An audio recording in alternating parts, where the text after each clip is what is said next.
Well, good morning, everybody, and welcome to our Tuesday coffee with Jack Spirko from the Survival Podcast, John Willis from Special Operations Equipment, and I'm Nicole Sauce from NicoleSauce.com. Why are you laughing? Jack has this stupid update that Apple did, and when you do things, it gives him all these effects. He can't even control it. I can make it rain. Wow, I want that on my computer. Is that just a Mac update?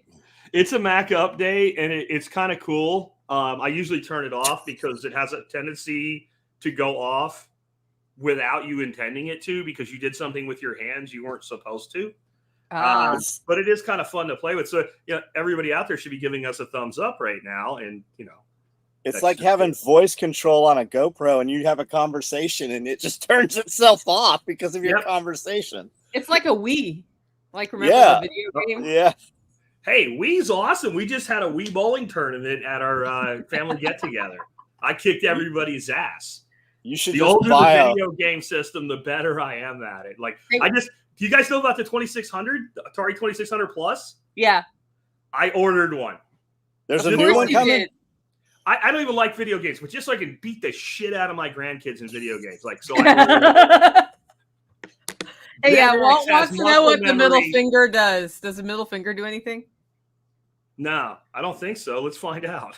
Nope. Okay, we're all demonetized now.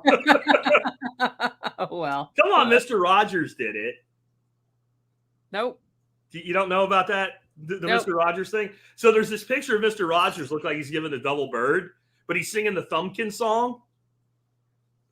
Remember, where is Thumbkin? Where is Thumbkin? Yeah. Here I am, right? And I was thinking, wait a minute, did we sing that shit like in kindergarten? Were we sitting there like? I think we were. I just don't like. That's beyond like even my memory. That's beyond my full memory. But I think that happened. I think Gen X had classrooms full of kindergartners double birding each other, and we didn't know it.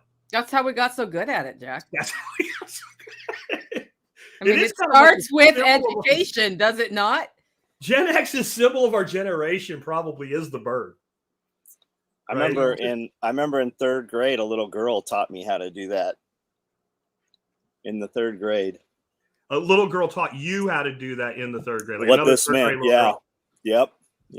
Do you remember like having to hold your fingers down to get it to happen? Yeah. You train yourself to do it. Yeah. Now, what I remember is the big debate over the proper utilization of the bird. Was it this way or was it this way? Totally this one. And I always said it was this way, but this way has a longer finger. Yep. So like a tomcat, like an F-14. Yep. I know that's why everybody tuned into us today, was to watch us the bird practice and tear apart how the bird was integrated into Generation X. Here's a question for you about Generation X. So I watched a thing about our slang. Is Word Gen X or is that millennial?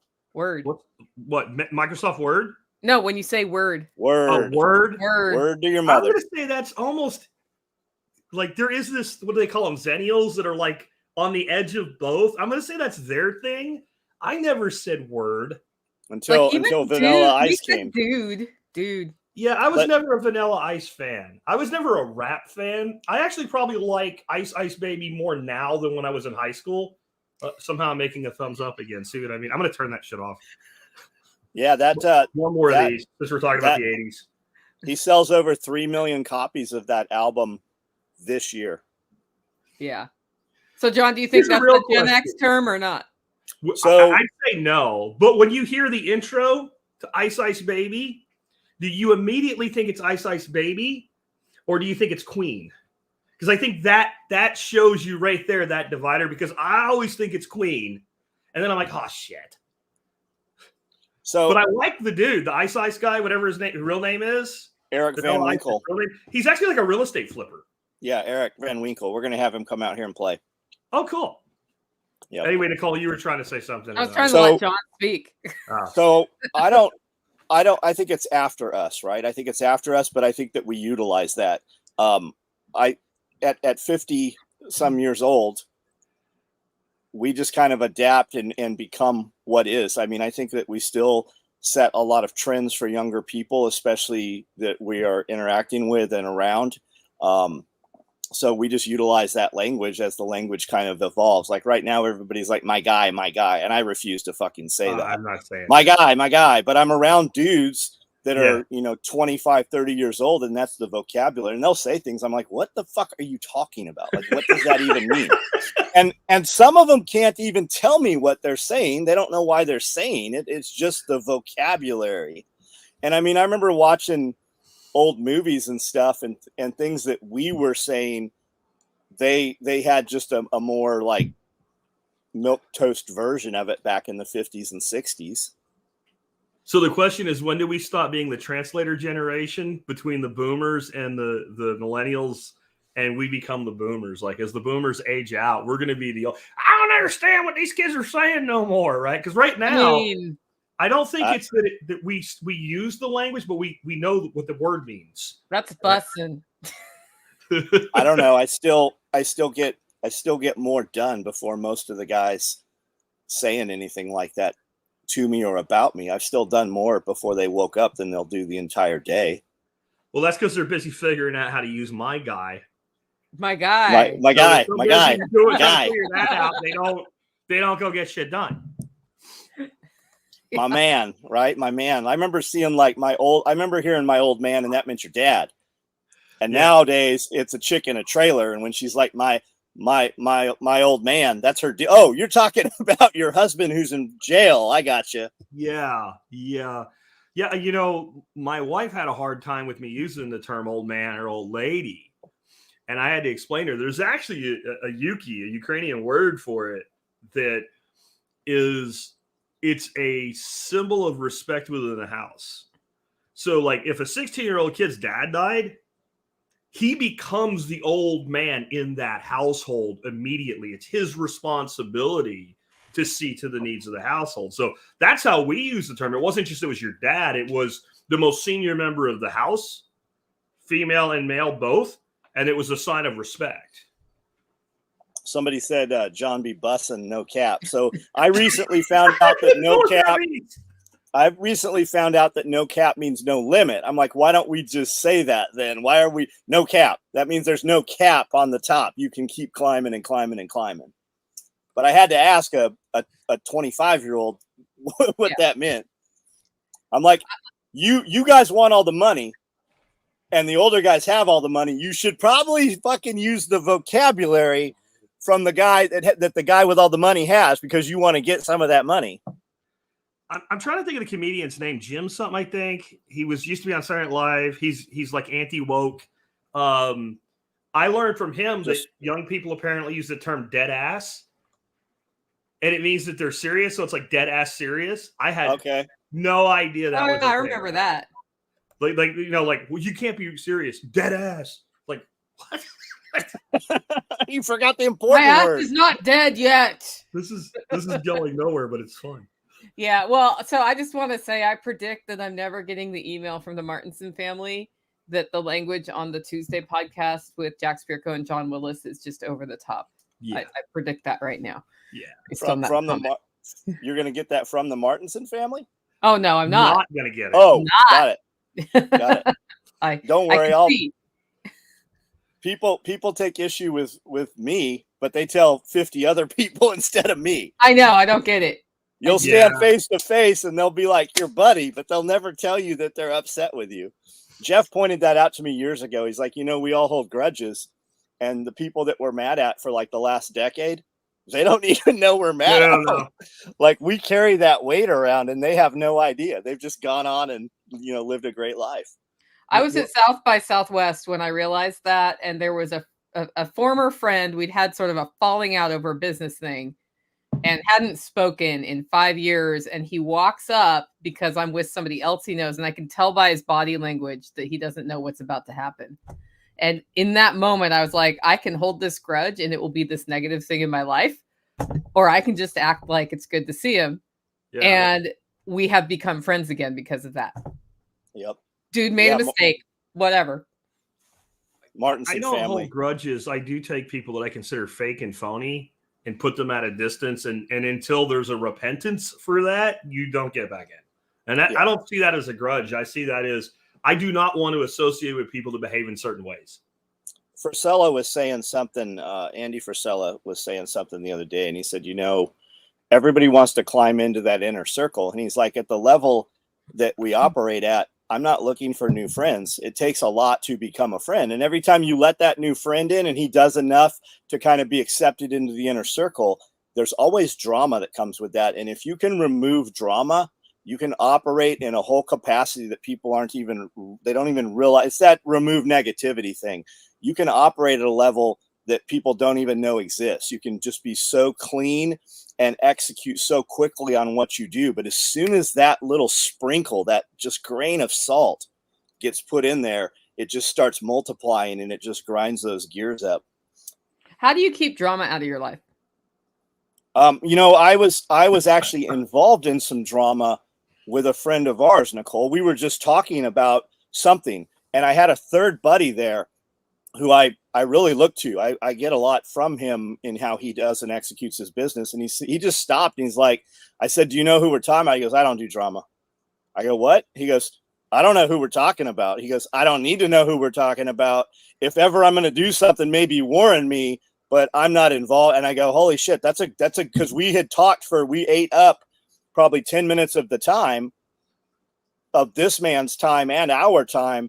And it wasn't getting us anywhere, right? No. We knew what it was. So why recap that? And that's just a good, and that has stuck with me. We were standing right in my doorway when he said it a couple of years ago.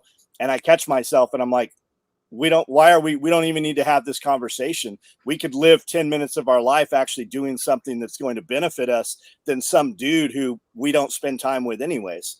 You'd be better off 10 minutes of fishing. Yeah, for real. That. For real, yeah. I get it when like you do vent because you're frustrated, but like, okay, that you did it 5 years ago. Now we're done. Now we're moving on, right? And that's what I say. I go, when you get around somebody and every time you see them maybe once a month, right? And they download all the problems in their life, but you're not involved in any of the problems, right? Just that guy stays at arm's reach, right? That can be a client, maybe a customer, not a friend. And even friends, there's different levels of friends. Everybody uses that word nowadays. And I like to ask, I'm like, well, when's the last time you saw your friend?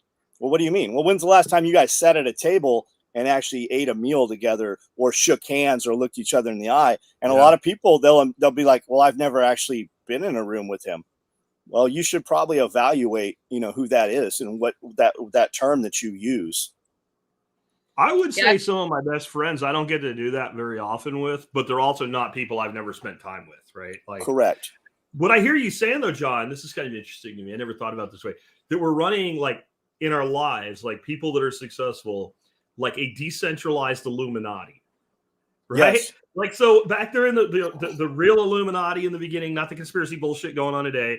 Like you had to be invited in, you had to find your way in, you had to prove yourself worthy, and then you were taken in and you could know the secrets, right? Yep. So like mastermind groups is what they call that today, but it's decentralized. And then you have like these nodes that reach out between just like a Bitcoin network, right? Like, so I have my group, Nicole has her group, you have your group, but you were also all part of a group together. So we're the link between our groups, and you may not know some of my people and I not know some of your people, but the exchange is there in the value that we're all elevated by. Because like one of my rules with this inner circle kind of thing is if there's not a thing or two about you that I think to myself, I want to be more like John, or I want to be more like Nicole in this particular way, then you don't get in. And I always hope that I'm offering that back as well, because you become more like the people you're around. So if everything about you is below my standard, the only thing that can come from that is possibly me bringing you up, but you bringing me down. Yeah. But so nobody's perfect. Nobody's like across the board, but like there are people that I know that like they're way better with like being personal with people, remembering their names and knowing details about them. And I've never been good at that. So like, that's something that person can lift me up toward, and then hopefully I can lift them up in other ways. We co-sign them, right? A buddy of mine says, hey, can you put me with your guy for this thing? I go, I will. He says, I have a friend. I said, if you wouldn't co-sign a loan for this guy, I'm not putting him with my guy. Like, because when I refer people to this person, they are not going to waste his time. They're not, how much does this cost? They are going to execute. And that's why he performs so well for myself and my friends in business, because every time he gets a name from me, that is a real customer. That's not a maybe. These guys know that they want this thing and they are going to buy it right then when it becomes available. And the thing about people bringing you up and down, I call it wireless charging. I can get around a 50% person operating at 100, and I can bring him up to 75, but it brings me down to 75, right? And that wireless charging, that battery has memory. If I have to bring people up all the time halfway, I'm going to become a lesser performer because I have to drag them up. I'll give them one chance. You're never going to get a second chance. Like, you get 3 chances I'm never going to give you a second chance, because it builds that memory in my battery. Yeah. So Builder of Castles says the problem is that certain people blow up psychotically, and so it's not safe to air grievances. That's true.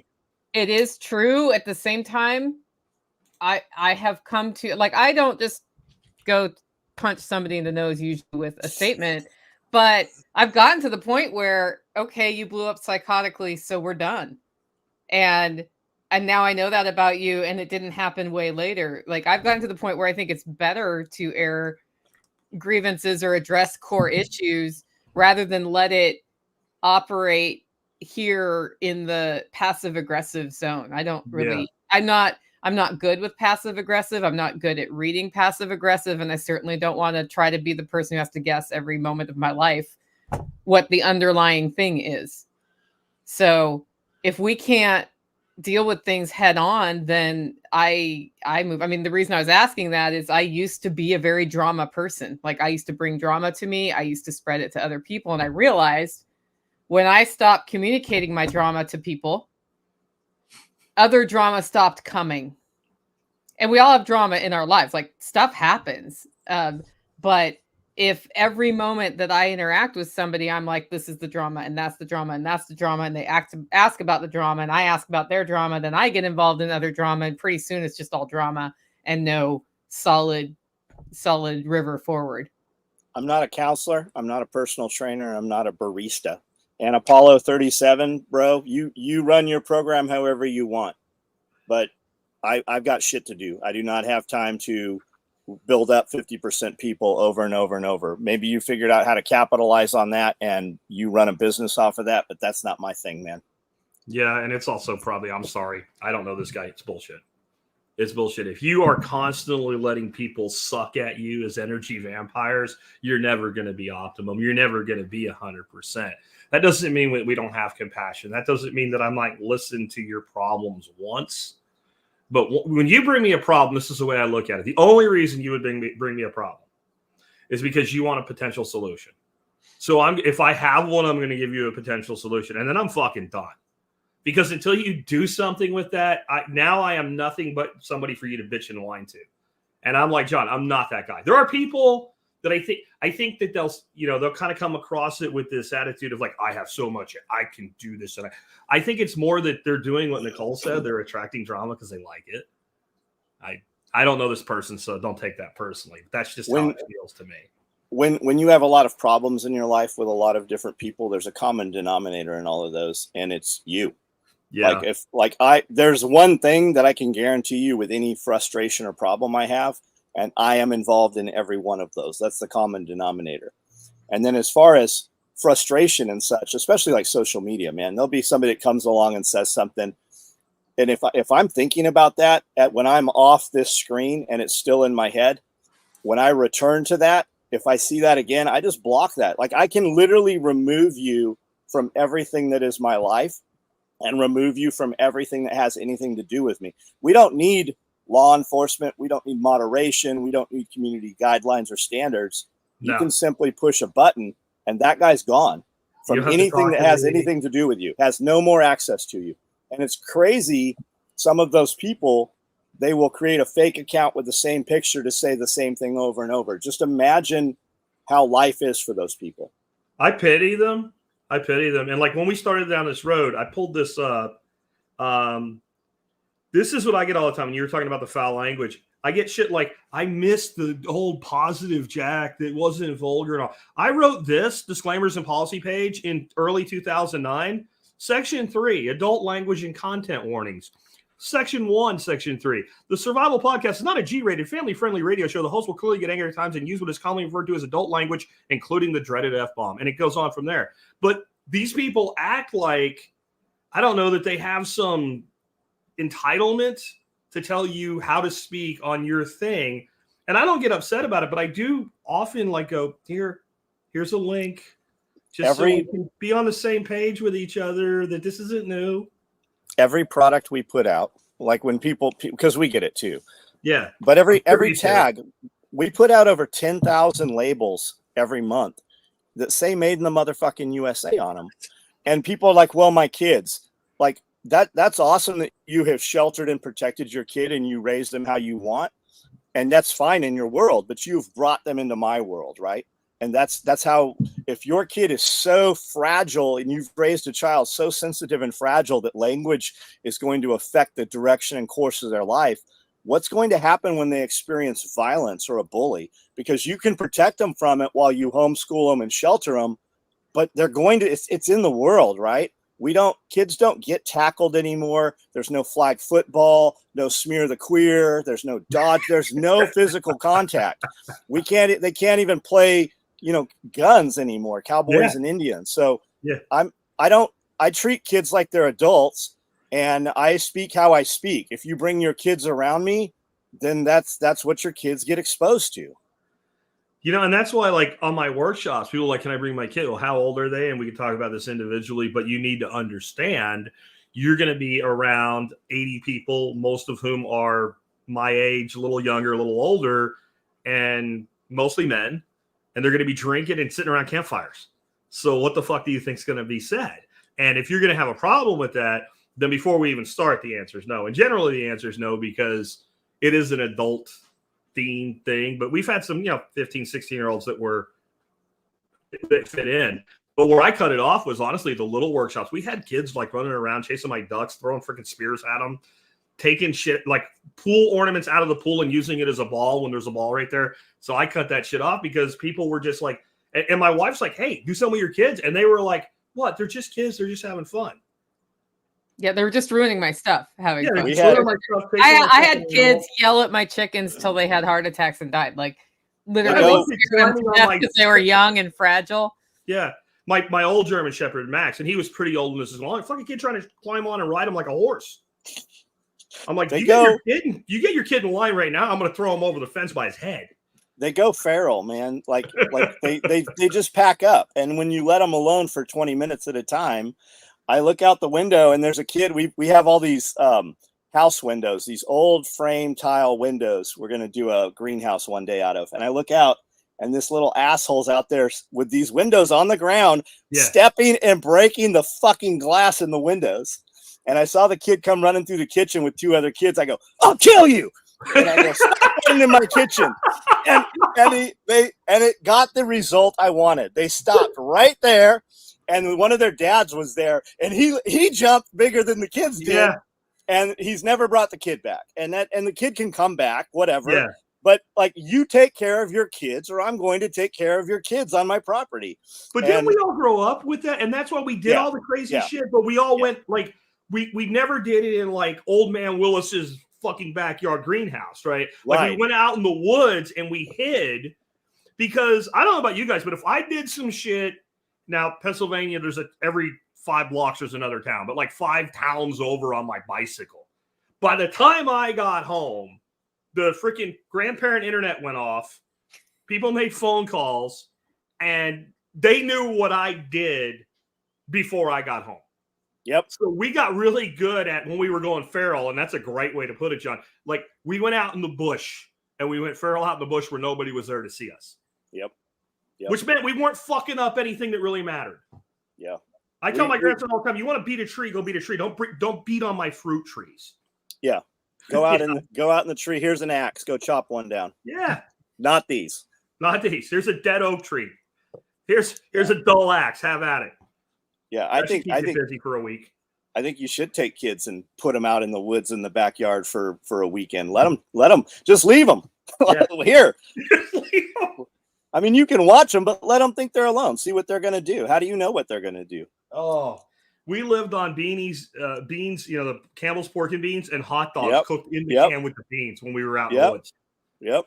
You could take a pack of hot dogs. They'd last about 2 days in a backpack with no refrigeration before they started to get nasty. And, cans of beans, so we would just open it up and throw the whole can in the fire and eat enough beans to fit 2 hot dogs in. That was life, man. Yeah. We had pine cone fights. Pine cones. Yeah. Yeah. So you throw pine cones. Pine cones hurt. And if you hit somebody, they do hurt. And when they hit you in the eye, they really hurt. It was a repeated theme in my childhood of the pine cone wars. These people against those people until somebody cried and then the parents would shut it down. Yeah. And then an hour later, we're back at pine cone fights. We could not resist the call of the pine cone fight. We had better than rocks, Good, we had those magnolia. So you snap the top off and that's your grenade, and you throw that thing. We had BB gun wars, because paintball guns didn't exist. Yeah. And then when paintball guns came out, man, we'd have 15, 20 of us out there. And then the train, we found out that the Southern Pacific Railroad has a SWAT team. We found out that they have a police department. I mean, man, we met every law enforcement. NASA has a SWAT team. We met everybody playing with the paintball guns, man. They're like, hey, we just saw a bunch of guys with guns and gear. And the train called it in, and we've been looking for you guys for 2 hours. Yeah, and then you feel like you want to play? It took you 2 hours to find us. You're not very good at your job. Yeah. We've had the helicopter called on us a bunch of times from San Diego, nobody. No, and yes, we could have put somebody's eye out, right? Nobody had. You had the one pump rule, and as soon as you get hit, it starts getting pumped up. I've got a scar on the tip of my nose still. I shot John Wilson's tooth out. I shot Mike Wilson, stuck the BB in his shoulder. Jeez. It's just 2 pump rule and not in the face with the BB gun wars. No face shots. And if you face shot somebody, you didn't get to play ever again. That was gone. But our big fights that were like Nicole's, we had apple fights. So we had these apple trees everywhere, like Johnny Appleseed trees, just you could get some use out of them, but they really weren't very good for much. And we would take a 6-foot sapling and take a knife and make a point on it. So it's like a bait casting rod. And you take an apple and you jam it on the end of that rod. You could fucking hit somebody at 75 yards. And I mean, the way I even found out about this, because this is how we were back then. Your dad teaches you this shit. So I'm outside with a slingshot shooting at cans off a stump about 20 yards away from the house. He comes out and makes one of these things, grabs an apple, picks it up, and just T-bones the shit out of the can with it, hands the stick to me, and walks back in the house. It's a week later. We're on 2 stripping banks, fucking hurling buckets of apples at each other, Yep. And when you're out of apples, you're trying to crawl up and grab the apple that came from the other side. And when it's like a movie, you're crawling and they're just fucking nailing you because they have ammo and you don't, and you're trying to police it up. Yep. Have you ever done with the paintballs? Have you ever had paintballs land near you and you're out of ammo, but they don't break, and you're picking that shit up and reloading and then shooting their shit back at them? Yeah, with the old single shot splat masters, we sure did. Yeah. Click. Yeah, man. If you teach a kid how to make something that will project something, he will figure out how to make a war game out of it. Yep, probably to this day, if you just leave them alone in the woods long enough. Oh yeah, that's what I'm saying. Just leave them out there on a weekend and just watch them. Remember the Scholastic book fairs? Yep. Yes. Catholic school Scholastic book fair in 2nd grade. I bought a book on making shit like that. They actually sold that at a Scholastic book fair in the 80s. And it was pretty benign, but we instantly upgraded. So one was this catapult. And you basically made it out of some wood and some wheels, which you really didn't need wheels, and inner tube for a rubber band and a tuna fish can. And then you put the ball in the tuna fish can, and it just would throw this tennis ball 40 yards, which was pretty harmless until we figured out that you could take a razor knife and cut slits in the tennis ball and soak it in gasoline Oh shit! And then light it on fire, and like flaming tennis balls were going through the air, and like we did other things. Like, so every kid that ever built a fort, like the big kids come and fuck your fort up. So we went out and got like, okay, we can make catapults way faster with saplings and tuna fish cans. So we went out and got like boxes of road gravel. And when the big kids would come, we would pull down the thing, fill up the tuna fish can, and like claymore these fuckers. Like, that was life in the 80s. And that's probably why we're less assholes as adults. We got it out of our system. Siege weapons. It explains the glee that everybody had when using the flamethrower at your workshop. Because not a single person left from shooting the flamethrower without a big grin on their face. No. Oh, yeah. No, everybody, including you. Oh, no, I had a great time with it. Sauce was a little bit sauced by the time she had the flamethrower. Maybe. Just a little bit. I don't know that I was. I was pretty careful at your workshop. That was the last night, Nicole. I know. That was the last night. I got video. I think you could see it in your eyes. I was pretty happy. I think the night I was the most inebriated was the night before it started. When I was cooking all the bacon, and you basically had me running on vermouth and bourbon. I did have you running on vermouth and I made you a lot of Manhattans that night. True. It is true.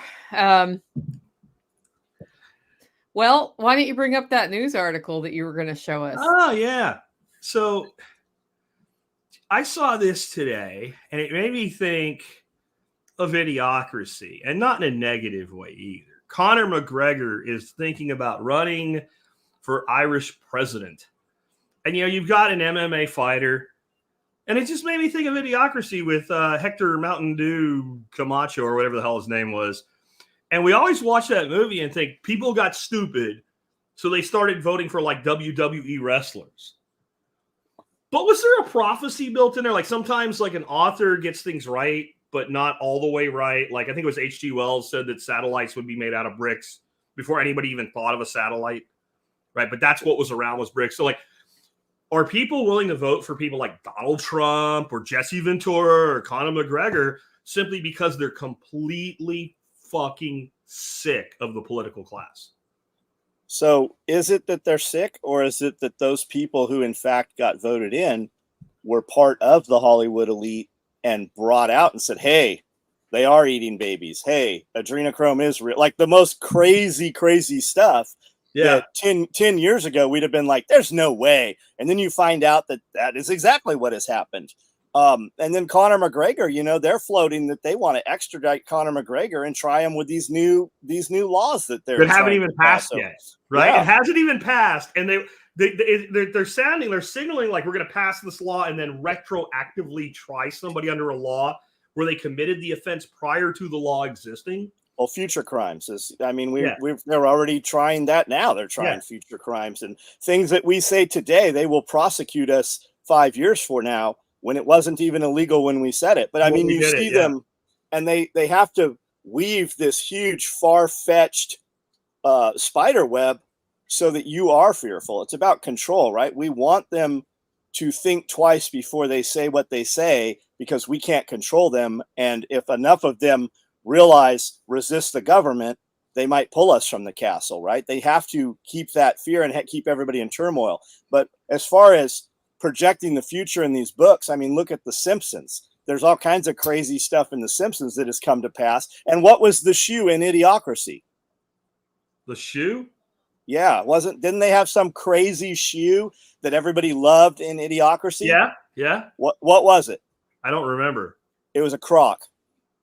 What? Oh, it was. I may have contributed to that for a while. I feel bad now. It was Croc. I think it was a Croc, and that was like their Air Jordans that everybody loved, you know? Yeah. The Croc. See now, I was going to say, so what people will say, the America crowd, right, will say, well, that might happen in Ireland, but it'll never happen here. We might pass a stupid law, but we'll never retroactively find We have precedent for this, not necessarily with a crime. A lot of you guys listening to us are a bit younger than us, so you didn't have a fucking income in the 90s.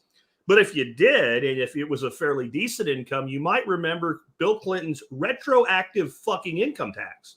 Yep. Where they changed the tax code and then taxed us on the previous year's income based on the new tax law. And if you think it's unconstitutional, go ask the people who didn't fucking pay it what happened. Well, right. And I mean, they're conditioning people for it, like with your social media guidelines. Yeah.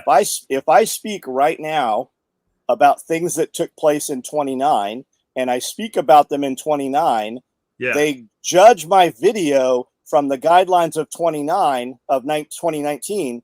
Even though it's okay for you to talk about it today under these medical guidelines, but they still give us strikes today if we publish a video speaking about 2019.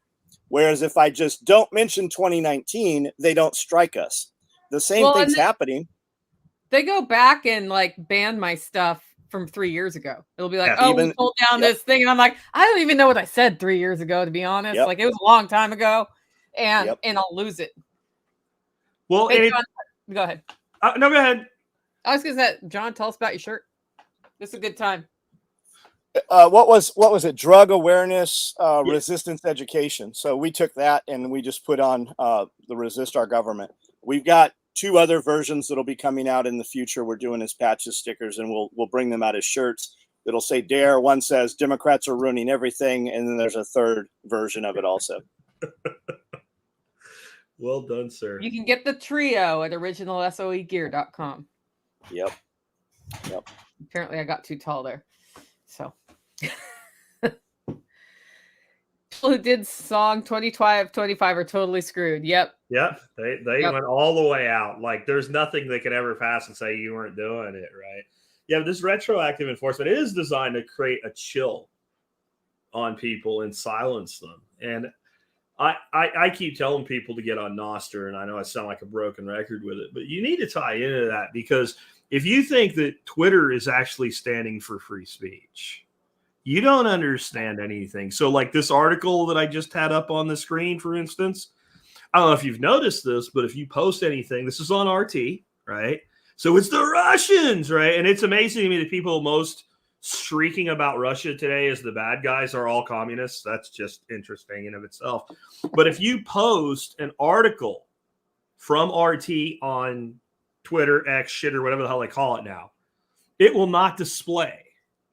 Like with the thumbnail and all, where it actually attracts attention, it won't display that way. And so whenever I post anything from there now, I screen capture an image and include it in the post, because I know nobody will see it if it's just text. So like, that's just one example of like what they're doing is a much more subtle form of censorship.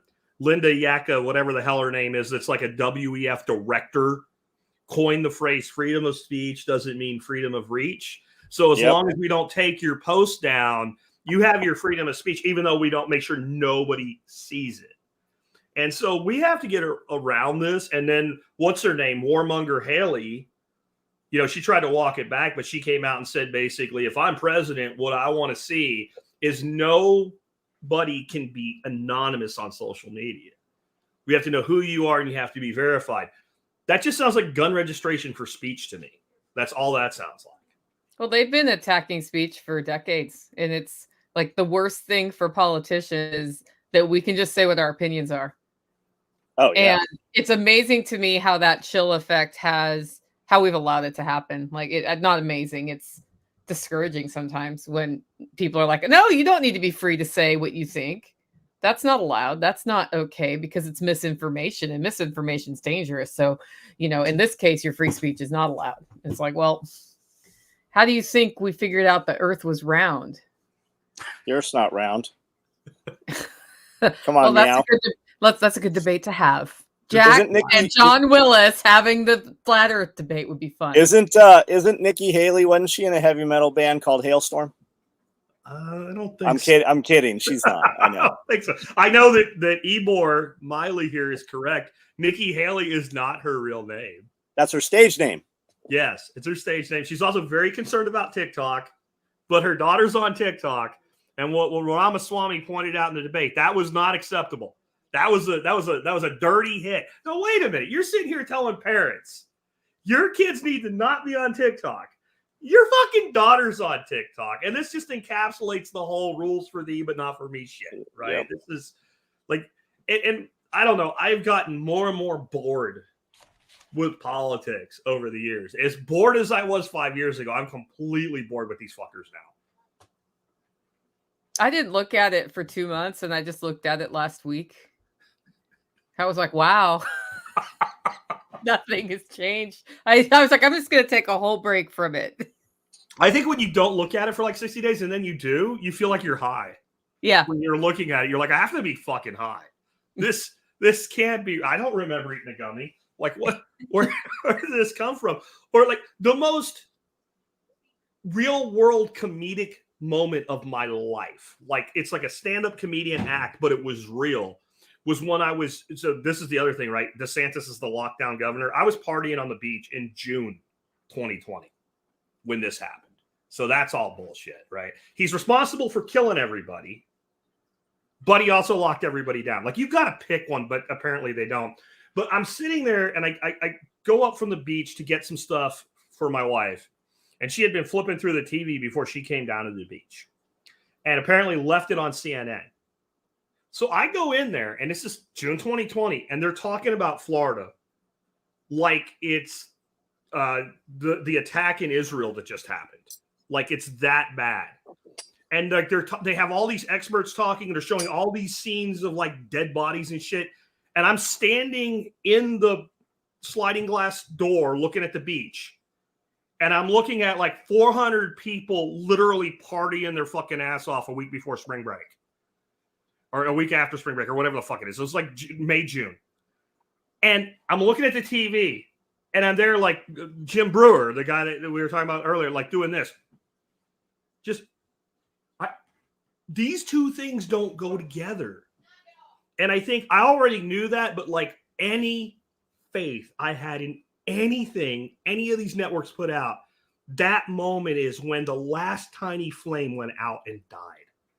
Like, there's no way I could ever trust anything these people said again, because I was standing there and it occurred to me that they're never talking to the people where the thing is happening.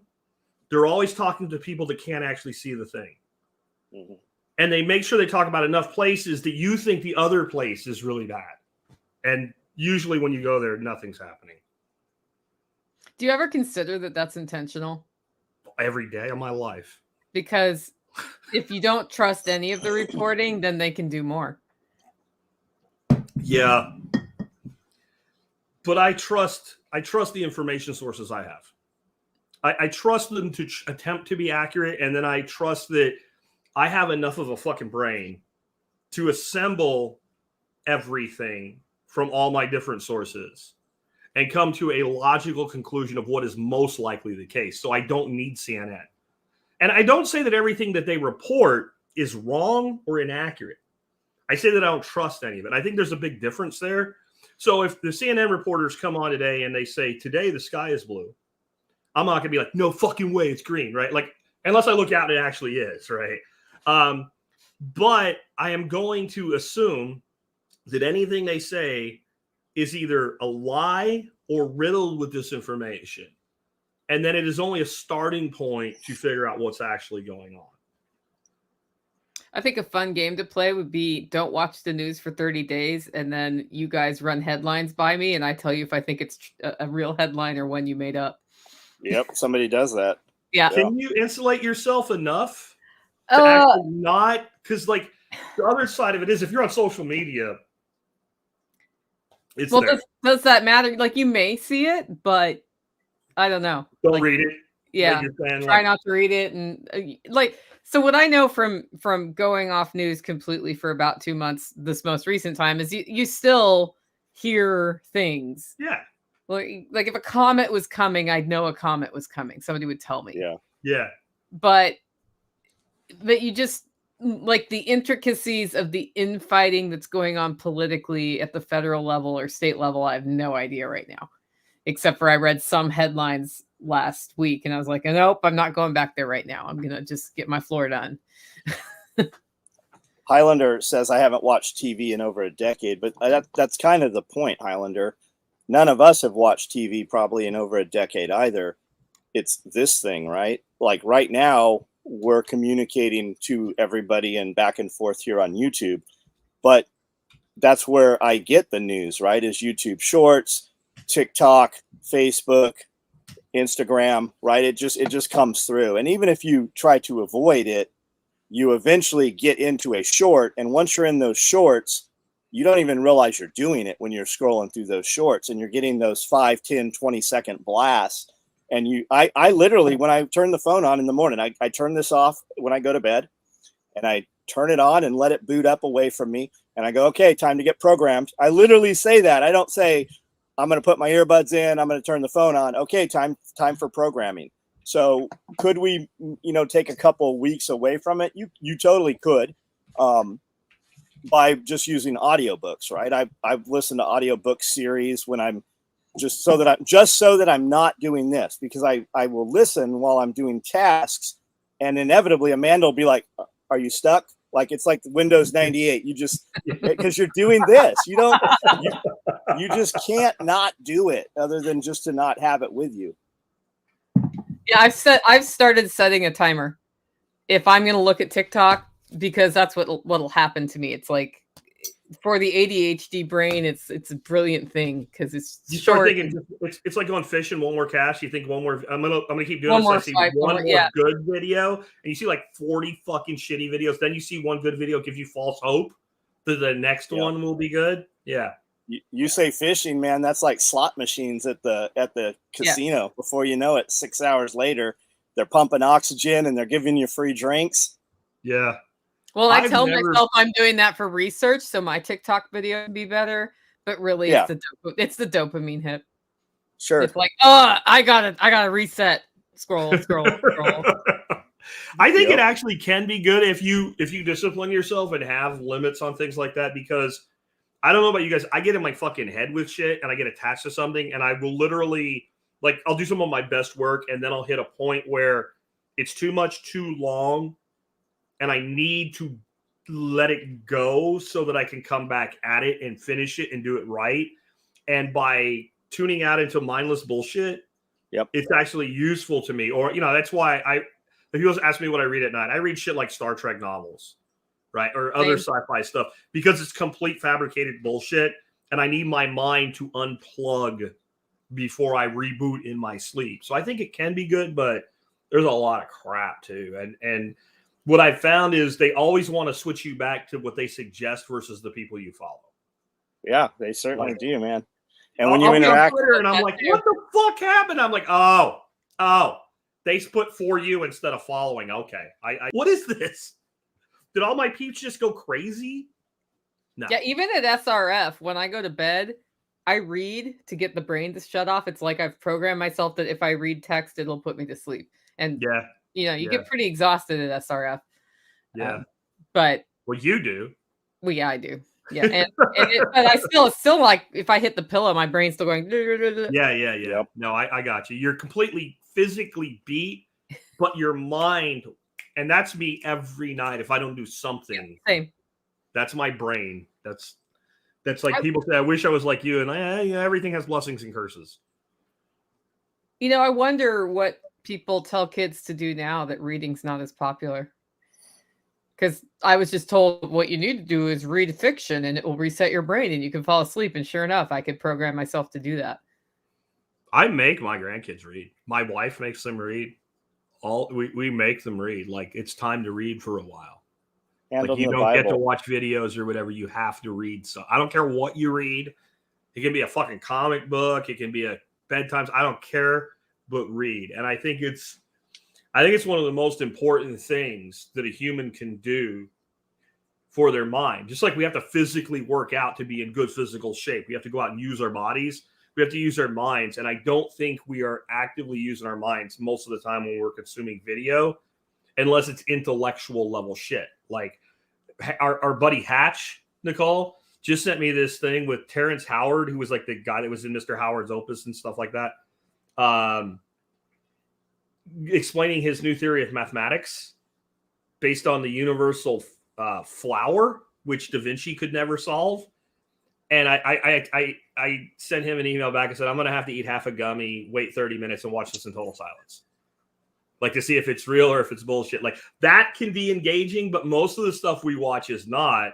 And I don't trust my kids watching YouTube Kids to pick something intellectual. Yep. Jack, check out the Protector's War by S.M. Sterling. A future where gunpowder does not ignite. I don't know if I want to live in that world. That would put people on an even playing field. You know, after being at your house, I want a BB gun. Yeah.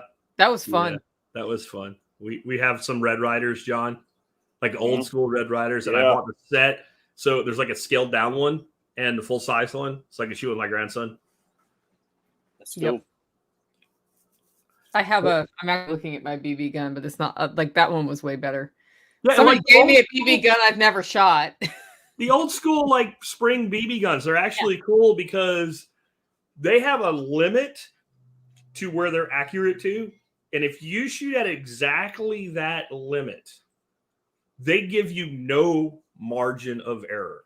And if you figure out what that limit is, then it's actually because the trigger sucks, right? You have to think all the way through that shot. And I think back to when I was a kid, I'm like, I could shoot freaking cans out of the air with these fucking things when I was a kid. And now I'm all spoiled with Timmy triggers and shit. So it's a good training device. It's good training. You can also like, you know, shoot things way off in the distance that it stings and they run away, but you don't kill them. So what do you guys think is going to happen next year? This is our last stream of 2023. Any predictions for 24? The greatest in the history of mankind. I feel pretty safe predicting that. It will be, the circus music will be ramped up to a level that you have never heard before, and it will be fanatical hysteria. And I don't really care who wins, but I kind of want to see the Orange Man rise again as the Great Pumpkin just because of the absolute, complete mental shutdown of the left that will occur. I mean, remember when he got elected the first time? Remember the lady sitting in the street screaming like as actual fire happened in the streets when he got elected. Yeah. Can you imagine Orange Man 2.0? It may be worth it just for the entertainment value. I don't even care about the entertainment value. My business and my taxes were better than they had ever been. Yes. As operating a business for 35 years, there is not a president where my position in business and my employees as well were better off in life than that time, even with all the crazy other shit going on, right? So if you see Zelensky just suspended all elections, there is no election in Ukraine. We have all those ships. We can stage those carrier groups so far out you can't even see them from Israel, right? But we're putting them where they are in harm's way because we want into that war. We are looking for another 20-year war. And one of our congresswomen even said, we need to go to war with a country with a seaport because they want to make more ships. That's big General Dynamics and Teledyne Ryan money. And that's where that stuff comes from. So they can revitalize in their area and put that workforce back in there. They are looking to get those ships hit and they are looking to get into a war. And my theory is that they will try to suspend election when that happens, just as Zelensky just did, who is nothing more than an extension of this government. Yeah. And you're going to see them, try some of that nonsense. And my question was going to be, if it looks like Orange Man's going to win, what are the chances you think we'll have an election? I think we'll have an election. I think that's the move. I think that they're so confident of their ability to rig an election that we'll have an election. I think that I don't think this country will suspend elections because the elections are a very important component to the magician's illusion that you're in control. That's what I believe. And that's why for at least 100 years, A and B have pretty much been the same thing. Right? Like if you really think there would have been a big difference if Al Gore had one less hanging shad than Bush Jr., then I don't think you've been paying attention. I think, and the problem with the Orange Man is he fucking broke it. Right? You don't have to agree with everything he did to understand that this was a guy that as president was willing to say, you know what, fuck that, we're doing this. Well, sir, no, fuck that. I said we're doing this, which we have not had in my lifetime. And I agree with John, like my taxes, and they still are, because it was a 7-year thing. But that means at the end of the next administration, those tax cuts go away. This was something that recently showed up in one of my feeds. I found interesting. This is do the rich pay their fair share? And the point they're making is that rich people pay, the top 1% pays the highest rate of taxes and accounts for 40% of tax revenue. There's a very interesting thing in this little graphic, though. Who else pays 21%, guys, for the people that aren't on the video version of this? You guys tell, one of you guys tell them. Who else pays 21? So the top 1% pay about a 20% effective tax rate. I don't know how the fuck they get there, but that's what they say. Who else pays 21%? The people who earn between, it looks like 87,000 and 152,000. The hardest working middle class pay the same tax rate as the top 1%. Who pays 11%, the lowest fucking tax rate? 152 to 218. Isn't that interesting? And the next lowest tax rate is the people that don't make any fucking money at all, so we'll let them go. And then who's next? Who's the next lowest tax rate? That's the bottom 50. Well, I'm saying the bottom 50, we'll throw them out. They don't make any money anyway. So who's next in line? Who pays the next lowest tax rate? Top 2 to 5%, which is 218 to 540. Yeah. Right. So do you know how many people in that top 1% actually have an income in the 2 to 5%? Fucking all of them that are smart. All of them that are smart, because they have all their holdings in corporate stock and things like that. They have no realized gains, and they pay themselves salaries in that percentage of the 5% to in that realm there between that 11 and 16%. We could literally eliminate taxes for the bottom 50% and still function, because that's only 3% of the total income taxes paid. Correct. Which is not, all we'd have to do is, well, I mean, not that I'm advocating for taxes of any kind, but all we'd have to do is cut spending by 3%. Correct. Which we can't do. Well, not even 3%. This is just income tax. Like income tax finance things by 3%. This is only, that's the thing. It's only income tax. It has ignored every other form of tax out there. And this is only personal income tax. So that's the thing. Like most of the people in the top 1%, most of their income is corporate. It's taxed in a different bracket. It's a different place. So my whole point in bringing that up, though, is the person who makes 80 to 150 is the person with a college degree that has a job with a W-2. That's the majority of them are in that. They have no control over their reported income. Like, I can drive my reported income completely legally, following the tax code way down, and pay a lot less in total tax, right? But a person that is a rule follower, that works really hard, that does their job every day, shows up 5 days a week, 8 to 5, that shit, that's the person getting pounded the hardest in the ass. The top performer in that segment, that's separate. Like, just take the demographic, and instead of making it income, let's make it W-2 employees. The best performing W-2 employee pays the highest income tax in the country. But even that's all division, right? Everybody, they're good. It's just more World Wrestling Federation. They're taking my money that they steal from me and giving it to Ukraine. They're not. They're creating that money. They're not taking. No, we just lost them. They don't. It's not your money they're giving. They're creating that money. They steal your money to keep you in a lower position and to get you to fight with people on both sides.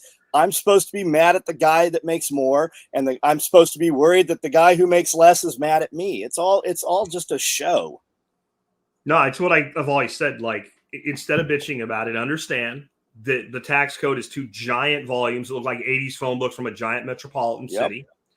And 95% of it is how you get out of what the 5% says you have to do. Which was written by them.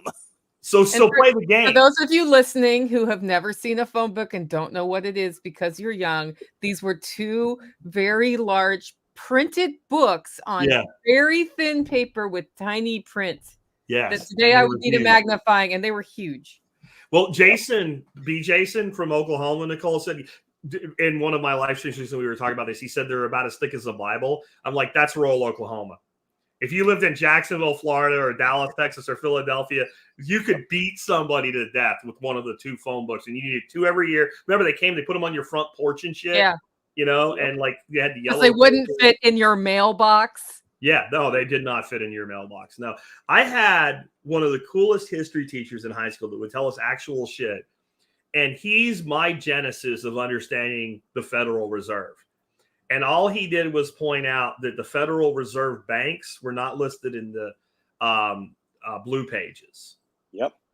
Because the blue page, remember, you had white pages for people, blue pages for government, and yellow pages for corporations and companies and businesses. They're right next to FedEx.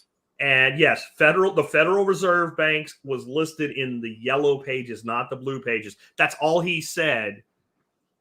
And then you figure it out from there. So out of all the taxes that you pay, which one do you find most offensive out of all the taxes, and why? You want to take that, John, or you want me to go first? Yeah, go ahead. Property tax. Income tax, I have a tremendous amount of ability to influence. I earn the money and I pay it once. Property tax, I have a very limited amount of things that I can do to reduce my property tax burden. And I pay it over and over again on property that I've already paid for using money that I already paid tax on. And it So continually any goes money up. I use to purchase property, I've already paid an income tax on, and now I'm being double screwed in the ass. And so the only real property that makes sense to me based on that is I need a place I live. I have to have that. So I have to swallow that. And any other real property I own, if it's not an income property, it's basically a money disposal system for me. Or it has to be some form of business. It could be I can be the landlord of it. It could be some form of agricultural property. But if it doesn't have an income stream on the other side, it is an abomination that I am forced to pay a tax on property that I have paid for, that I maintain, and that the penalty for not paying it is they'll take my property away from me. And it continually goes up as it increases in value. They assess it, and then they'll assess it. And some places will assess it 5 years ahead of time. That's exactly why. Yeah, that's how they get you out. That's how they get you out, because when we get older, our income generating capacity can go down, especially if we don't have investments supporting ourselves, as our physical body can't, and then we can't pay as much tax, and then we have to move. Yep. So what we do have here in Texas is at 65, your property taxes lock if you don't move. If you move, it all goes away. So what happens, the trap still is you get older people, they have this really big house. They have a lot of equity in it. And they're like, I can't take care of this anymore. So they sell their really big property. There's a lot of real estate you don't pay income tax on. You have to make like $500,000 in a year. So if they only don't make $500,000, they keep that money. They go buy a little place, but their property tax goes up, which is, it's just another form of the trap. So we have a lot of, the reason I learned this is, my father-in-law had contemporaries that were his age, and a lot of them were in that. They wanted to move, but they would realize like, oh, I don't keep this stupid low property tax rate, because his property taxes were like $500 a year because they had been locked in that long, and the property was assessed so long ago. And they've caught up on that, man. They assess all of us every fucking 2 years now. So then Amanda pipes in with the other really offensive one. What's worse is paying personal property tax on things you use for business that are on your property. Yeah, I don't do that. He recently filled out the form, or is about to fill out the form that we have to fill out annually. Yeah, I don't do that because I am a non-physical product business. I don't have an inventory tax to pay or anything like that. I don't have any major assets. But like when I was in directional boring, we were leasing directional boring rigs from a company called Ditch Witch. And these were like $250,000 machines. And Tarrant County sent us bills for property tax on equipment we didn't own. And we told them to go fuck themselves. And they said, well, we repossess it. I said, well, you talk to Ditch Witch. Right? And Ditch Witch was like, we're not paying it because we're not located in Tarrant County. We've leased equipment. And when we pushed back on that, what we eventually found out was that Tarrant County was doing that all over the place. They had no means of enforcement whatsoever on leased equipment, but about half the people just paid the bill. Yep, because it's not their money they're writing. Yep. Oh, I had a very detailed conversation with my county about how if I have a photograph that's framed on my desk of my family, that's taxable because it's in a place of business. It does not matter. Yeah, and fair market value is what K-Bonk is saying. It does not matter that that's personal property in my place of business because I brought that in there. The value of that frame and that photograph is now part of the personal property tax. We don't have that. Yeah, and that's different. That's like if you move to Tennessee, Jack, then they can tax your computer and that flag behind you and all of the stuff. That shit's all worthless. That's like my computer is worth $5.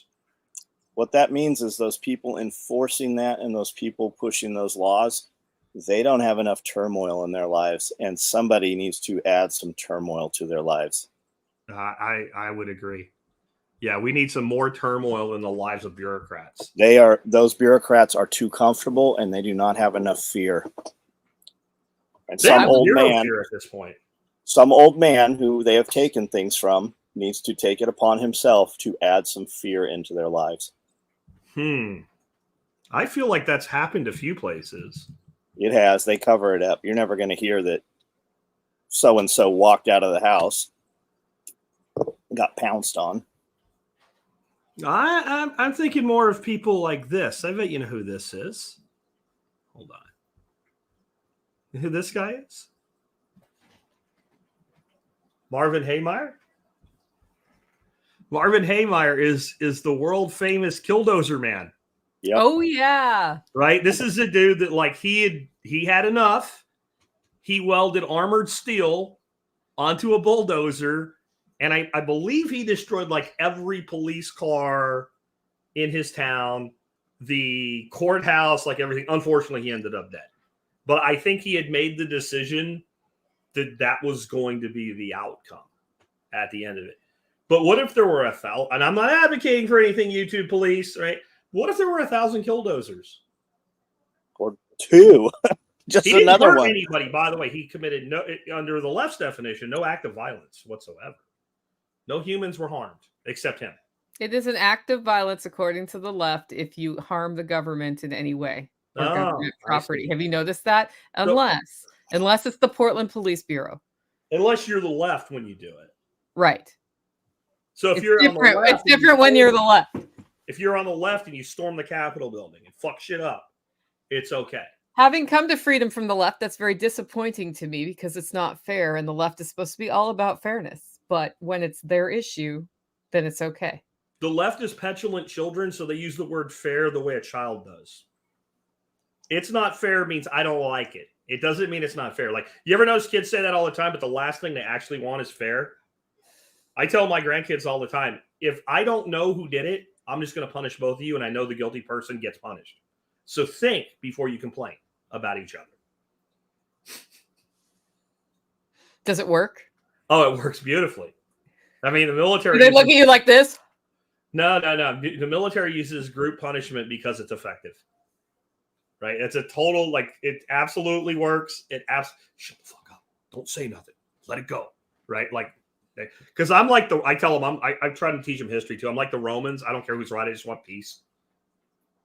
I want peace. Do your shit, get along, and everything is okay. When there's conflict, my solution is smite everybody. Yeah, when one person's telling you something, bring the second one in because the story generally changes. Go out front and fight it out. What? Well, you guys go handle it. You said you're going to whip his ass. I have a 6-year-old girl and a 13-year-old boy. I get it. If there was like an 11 and a 12-year-old boy, yeah, we would have boxing freaking gloves and a ring and a whistle. Yep, and fucking do it until you shut up. Like, yeah, that's when I was in high school. That was my gym teacher was literally that way. Like, if two guys got to it, you know what? All right, everybody off to the sides, get the gloves. All right, let's get this done. Yep. And then when we're like, it'd be like one guy would clearly get the advantage and it'd be like, okay, that's it. Shake hands or go to the dean. It's your fucking choice. He didn't say. Didn't we just, wasn't there just a town, I think it's in North Carolina, just voted out its entire township, its entire city hall. They voted them out, changed all the locks overnight. I have not heard that, but that's great. Yeah. Just got rid of the government altogether. Like, get the fuck out of here. School board, everything. Yep. I think Spain hasn't had a central government for like 4 years or something. I don't know. It's something like that because they have like these parliamentary systems where you have to form a government after the election, and you have to like appoint like a central prime minister or whatever they call it in Spain. And if let's say it's divided by thirds, well, two of them have to come together, and they haven't. And the people are like, yeah, this is fine. I really don't care. And Madrid's not burning like Paris. I'll just point that out. Almost like decentralized systems can work. Yeah. Well, did Madrid let a bunch of? It's not people from Paris that are burning Paris down. No, and I don't think Spain has the same problem. I don't think it's perfect, but I don't think they have the level of problem. Right. Because it's not just letting them in; it's actually enabling and encouraging. Yeah, it wasn't people from France that burnt down all those monuments. No. Like we talk about Notre Dame, they were burning one down every week. Yeah, UBC is why we can't have nice things in this country. Because if we really want to innovate on energy efficiency, UBC's in your way. Yeah, everything's in your way. As an aside. But it's okay. I mean, the Pope just came out and said that we have to get off fossil fuel, so it's all going to be okay. UBC does not support that at all. Heck, in California, I'm pretty sure there's a pretty onerous permitting process to get those panels on your roof. Yeah, I think a cat has gotten somebody's keyboard. Yeah, what is up with that? Wait, no, it's the same thing, exact thing twice. Is it like, yeah, who knows? Somebody leaned in, man. Yeah. Okay, 2024 prediction. Bitcoin price. It's already, what's it at this morning? It was over 40, right? Yeah. I don't know. I didn't look this morning, but there's nothing like getting an email that's saying Bitcoin breaks 36K and then pulling up the price and it's 40. That's awesome. I will say that no ETF gets approved. You're looking at $250,000. ETF gets approved. I don't even know. It could be $250,000. It could be $2 million. It could be anywhere in there. And every signal is that they will approve an ETF. And we're going to have an ETF approval on the eve of a halving. Isn't there supposed to be a split where it's at 42.7 right now? Okay. Wow. That's like 2,700 since the last time I checked. Yep. I don't sit there watching price. People think I do because I'm such a Bitcoin maximalist at this point in my life. That's money that's forever money. I don't care. I'm not worried about it because that's when people start freaking. Oh my God, $18,000. What are you gonna do? I'm gonna buy some more. Didn't I say all through the below 20s, like buy, and everybody's like, oh my God, it's going to zero. Okay. I buy Bitcoin every day. I wish I could say that. I don't. I buy Bitcoin every day, whether it's $100 or it's $500. I buy Bitcoin every day. I try to buy it weekly, and if I skip a week, I double my buy. And I don't worry about the price, but I do pay attention. And when it really goes down, I buy more. I mean, that's just. Well, there's the morning spike that happens every day. Yeah. People get up and buy Bitcoin, and it goes up. Yeah, you want to buy Bitcoin, buy it on Saturday and Sunday. And you'll also find your network fees to get it off the fucking exchange are lower. I mean, and for all the hate that I spew at them, I still buy a lot of Bitcoin on Coinbase because their withdrawal fees, because of the way they batch everything, are really low, especially on weekends. So, I mean, you're like, well, Coinbase can do whatever they want. Once I buy the Bitcoin and withdraw it, I don't give a shit. I don't care what Coinbase does at that point. My money's at risk for 40 minutes, if that, and only that single buy.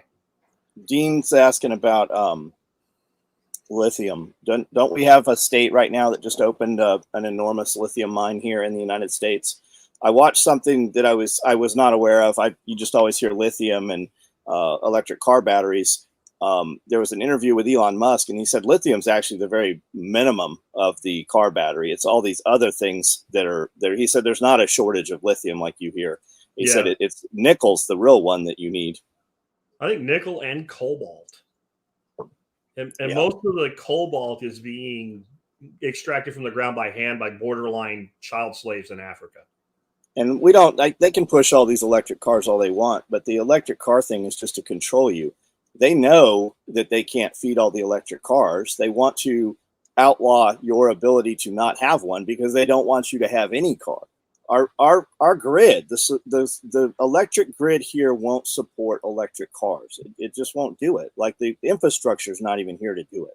So something just happened. I don't know what the delegation was. I don't know if it was Cackles Harris or somebody else. They did this big thing where they went across the country in electric cars, some big government delegation from the federal government. Maybe it was Buttigieg or whatever. I don't know. But I do know what happened. They needed to charge. So they sent gas vehicles ahead of the electric vehicles to hold places in line so that when their electric vehicles got there, they were backing up all the other electric vehicle users at the charging stations because they had to make sure that their bureaucratic assholes could charge their Teslas or whatever when they got there. There's big diesel trucks, big, military type vehicles, commercial vehicles that come out with a generator on the side of the road and charge your fucking Tesla for you. So if you have real money, you don't have to go to Target and use their charger. You can just go wherever you're going to go, and a truck will pull up with a diesel generator and charge your Tesla for you while you're valeted at the restaurant or wherever. Which does not miss the point of the electric vehicle at all. Whenever I ask people from the complete pro, we need to go all electric side, what happens when 15% of the American vehicle fleet is electric and everybody plugs their car in at night? Well, the answer I get is basically, don't worry about it. It'll be okay. Now, every one of us, when we were kids, if we were smart thinking people, we had people around us that were like the smart kid, the brave kid, and the stupid kid. And there's a fine line between brave and stupid. And the stupid kid was the one you could get to do things like jump out of a tree into a net and fall on the ground, right? That was that kid. And the smart kid was like the guy like our friend David, who would be the one that would get him to do it. You just kind of stand there and watch. But there was another thing the stupid kid frequently said when they came up with an idea that we should all do: don't worry about it. So I have learned that when somebody tells me don't worry about it and doesn't worry have about an explanation, worry extremely about it and do not participate in it. Because whenever mine was the dumb one was Mikey. Right? Mikey was the dumb kid. And when Mikey said not to worry about a thing, everybody just looked at each other and just moved away from Mikey. And that's how I feel about all these people that say, well, we don't all have to charge at the same time. And we have these people do not have an answer at all to this question. They have no answer for it. And I do have an answer. It could be done, but it won't be done. It's current generation nuclear plants would do this, specifically thorium, which has almost no risk whatsoever, like these old plants from the 60s that are still around. But we refuse to do it. And that tells me alone that none of these people shrieking about global warming believe a fucking word they're saying. They don't, because if you did, this is an answer and technology that we have today, and they won't do it. In the United States, it's taking 30 to 40 years to get the nuclear power plants built for the approval processes. They're building them all over the place. They just had one come online in Finland that takes care of 75% of the electricity for all of the population, I think they said. It cut the electric bill for those providers, the people that get the electricity, it cut their electric bill by 75%. Valuetainment just did an awesome 1 hour video on nuclear energy. And we have the new technology will reburn old fuel. And I heard something else interesting too. He said all of the spent fuel that has come out of these facilities, I believe it's the United States, it will only, it's the footprint of a football field. It's a football field. I think he said it's 10 feet high. That's it. That's all contained, all said. That's what is there. And they also, the one in, I think it was Finland, and there was another one in Germany too, I believe.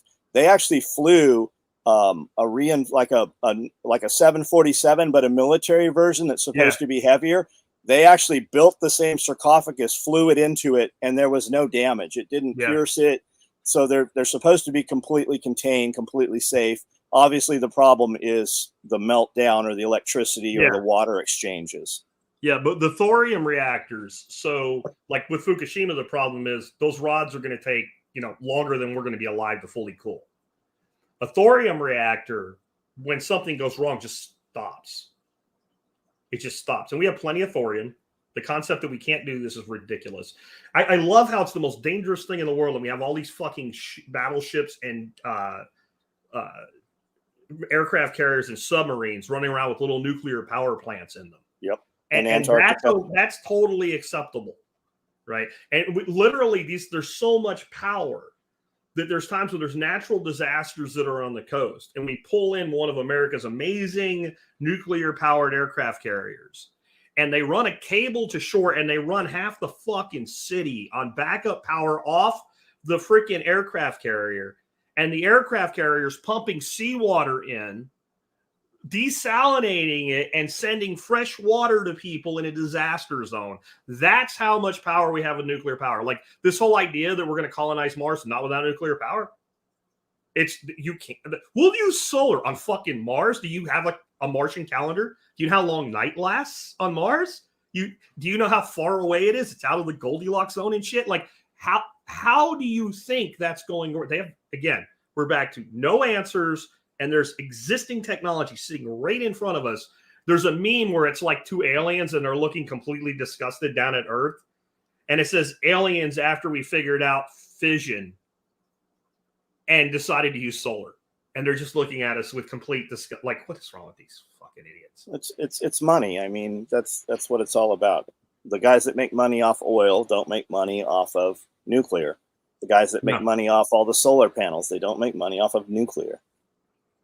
You know that like the biggest backers of all this climate change shit are companies like Exxon and BP. Yeah, they're energy all companies. The bullshit that fossil fuel companies have a lobby. No, they're energy companies. They don't care how they generate energy. They just want money. Yep. They don't give a shit how they generate. And they also know that like no matter how much we do with all this new shit, the fossil fuel's not going anywhere.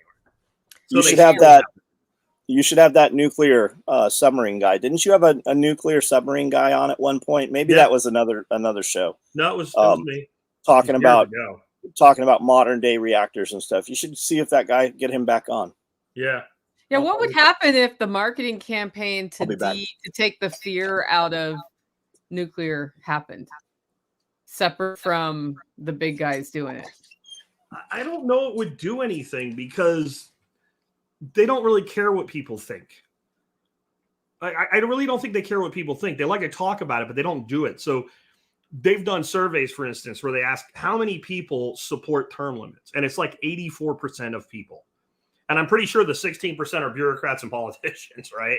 Like who wouldn't support that? But yet there's nothing but a token for that, right? So they like the idea, but unless people are willing to actually push for it really hard and make decisions based on it, then it doesn't really matter. It's just talk, right? There's how much out there has tremendous popular support, but government never does anything in regards to it. If you ask the average person, whether it's right or wrong, the average person, should the rich pay a higher tax rate? They all say yes, but they don't. And they're not gonna.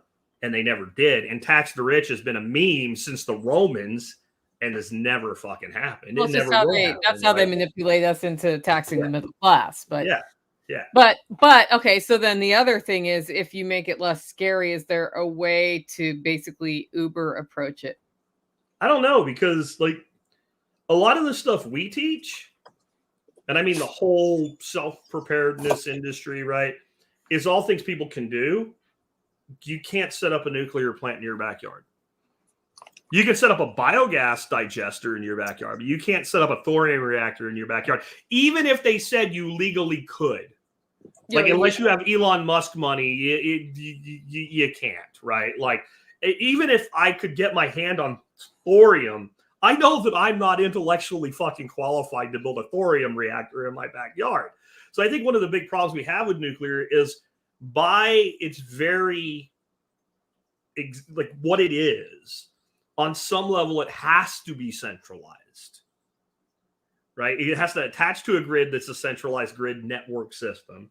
And whether it should or not, it requires massive amounts of governmental approval, and not just federal, because everybody that's pro-nuclear is pro-nuclear right up, and you say, well, what if we build one right there? Right? Yeah. Well, I don't, and then like they don't understand transmission distances and things like that. Like anybody that cannot tell you what attenuation and impedance is without using Google should have no opinion on fucking energy. Like you don't get to have an opinion on energy. You go educate yourself, and then we can have one, because you don't understand. They can put one right at the dam right there, and they'd have a bunch of water if they need cooling. Yep. And that's where they've already got the grid to tap into right there. That's where they always put it. But then if there's a disaster, it's always straight into the water, like Fukushima. That's why we need these next gen plants. But I remember back in the 80s when I was a little kid, all of a sudden this tower started appearing on the other side of the St. Johns River in Jacksonville, Florida. Big cooling, like 3 big cooling towers. And 3 Mile Island was still fresh in memory, but they had approved a nuclear power station because they saw the growth that was going to come to Jacksonville and Duval County on the St. Johns River. And then it got canceled. And I remember my parents talking about being canceled. And I remember one day steam coming out of the cooling towers and going, I thought they said, they turned it into a cogeneration plant. So instead of clean nuclear, it became a coal plant. And like old school 80s coal plants produce this ash that is like one of the most toxic things on the planet. There's actually a mountain of this ash in a place near hometown Pennsylvania. And that's been there since the late 80s. And it's still there because they managed to dump it there, and it's completely toxic, and everybody knows it needs to go somewhere else, but there's nowhere else for it to go. We talking about fly ash? Yeah. We got they made a mountain over here out of it. There was a crater, looked like a moon crater. Filled it up. Now it's a giant mountain. It's covered in rubber tarps. Yep. They use that for something that they put on crops. And it's full of arsenic, cyanide. I mean, you name it. Every toxic element that's in there is in that shit. And they use it as a fertilizer. They actually put it out on corn crops and other stuff. It has to sit for so long. Yeah. How long does it have to sit for? I don't know. Okay, so what's your big Christmas plans, John? I don't have any Christmas plans. I was expecting that answer. You asked me why I wasn't going to do a show on the 26th, and I just put. Oh, is that? Got it. Yeah, people are like, what'd you do for Thanksgiving? We worked for Thanksgiving. We did all of our Black Friday stuff. Amanda and I went to Arby's for Thanksgiving. That's what we did. Did you go to the one in Dixon? No, we have one right at the interstate out here. Oh, okay. Yeah, the one in Dixon has some of the best employees. At Arby's? I've had some really, like, you don't expect impressive stuff, but impressive stuff. I'm like, that's where you go looking for employees, is that Arby's. Yeah, you got to steal them. Because, but I've stopped eating at Arby's now because I think they have flour in their meat. I'm sure. I mean, everywhere. Yeah. And they're not going to tell you. They don't even have to list ingredients. They just list like artificial flavor. They don't tell you what that is. Generally recognized as safe. When something gets generally recognized as safe, then they can make generic terms for it or whatever, and seasonings, spices, preservatives. Yeah, from the self-reliance perspective on power, solar actually makes a lot of sense if you're just trying to power yourself. It makes a tremendous amount of sense. Where its weaknesses is in climates like mine, it is prohibitively expensive for climate control. It really is. Like in your climate, it's much more doable. And here it's doable, but you have to have ideal construction to go along with it. Like Tim Nye, who runs all the karaoke at our workshop, right? Like he has that dome home, and you go in there, it's all solar. He's got one little freaking air conditioner, a little bit bigger than the one that I keep as an extra unit in my office. And it's almost as big as my house, and the whole place is comfortable.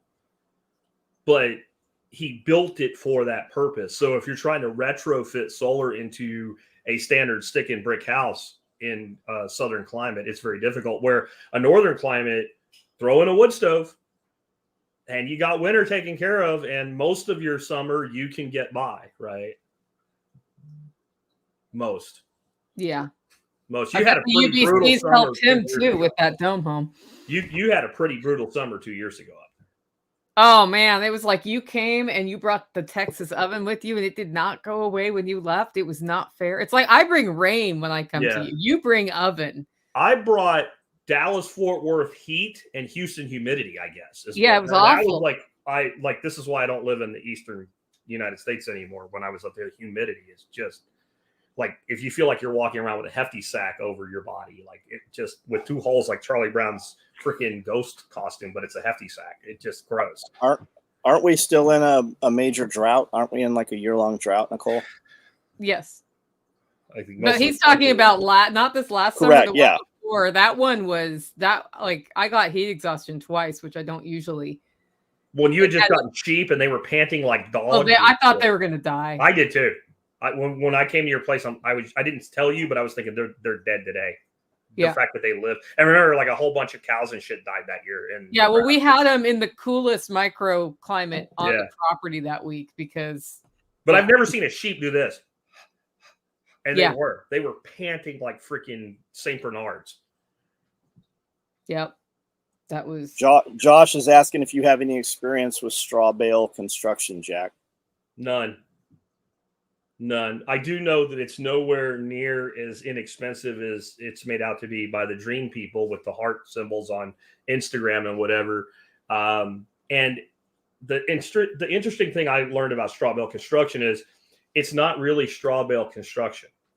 It's timber frame with straw bales. Timber frame with straw insulation. And I think that all of these super insulative things, one of the things that you have to realize is that that house must be able to breathe, and if it's over insulated and can't breathe, you end up with a lot of fungus problems. And then the other thing is like what it does best is get you through winter, right? It's winters that it really pays off on heating. But the ones I've seen that are effective, they have like a big center wall that's a thermal mass inside, and they allow that solar radiation to come in and hit that wall all day long and build up the thermal gain in the center of the property. And so again, you're back to something that tends to work better in clear climate situations, in northern climate situations.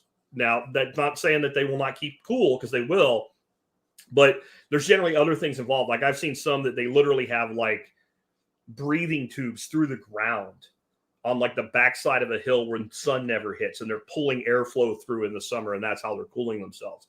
So it's not just as simple as build a straw. I know this. It's not as simple as just build any straw frame house and you'll be good. It's just not that simple. We have a lot of people in my area that do cob building, and they've had a lot of luck with it in this climate. And I think that's one of the things about a lot of the alternative methods is what works in your climate. See, and I think a lot of it too, though, is like, so cob, straw bale, et cetera, generally you get into some form of ground contact, and you start to try to turn the house into part of the earth itself, because the earth is really good at cooling itself 4 inches below the surface.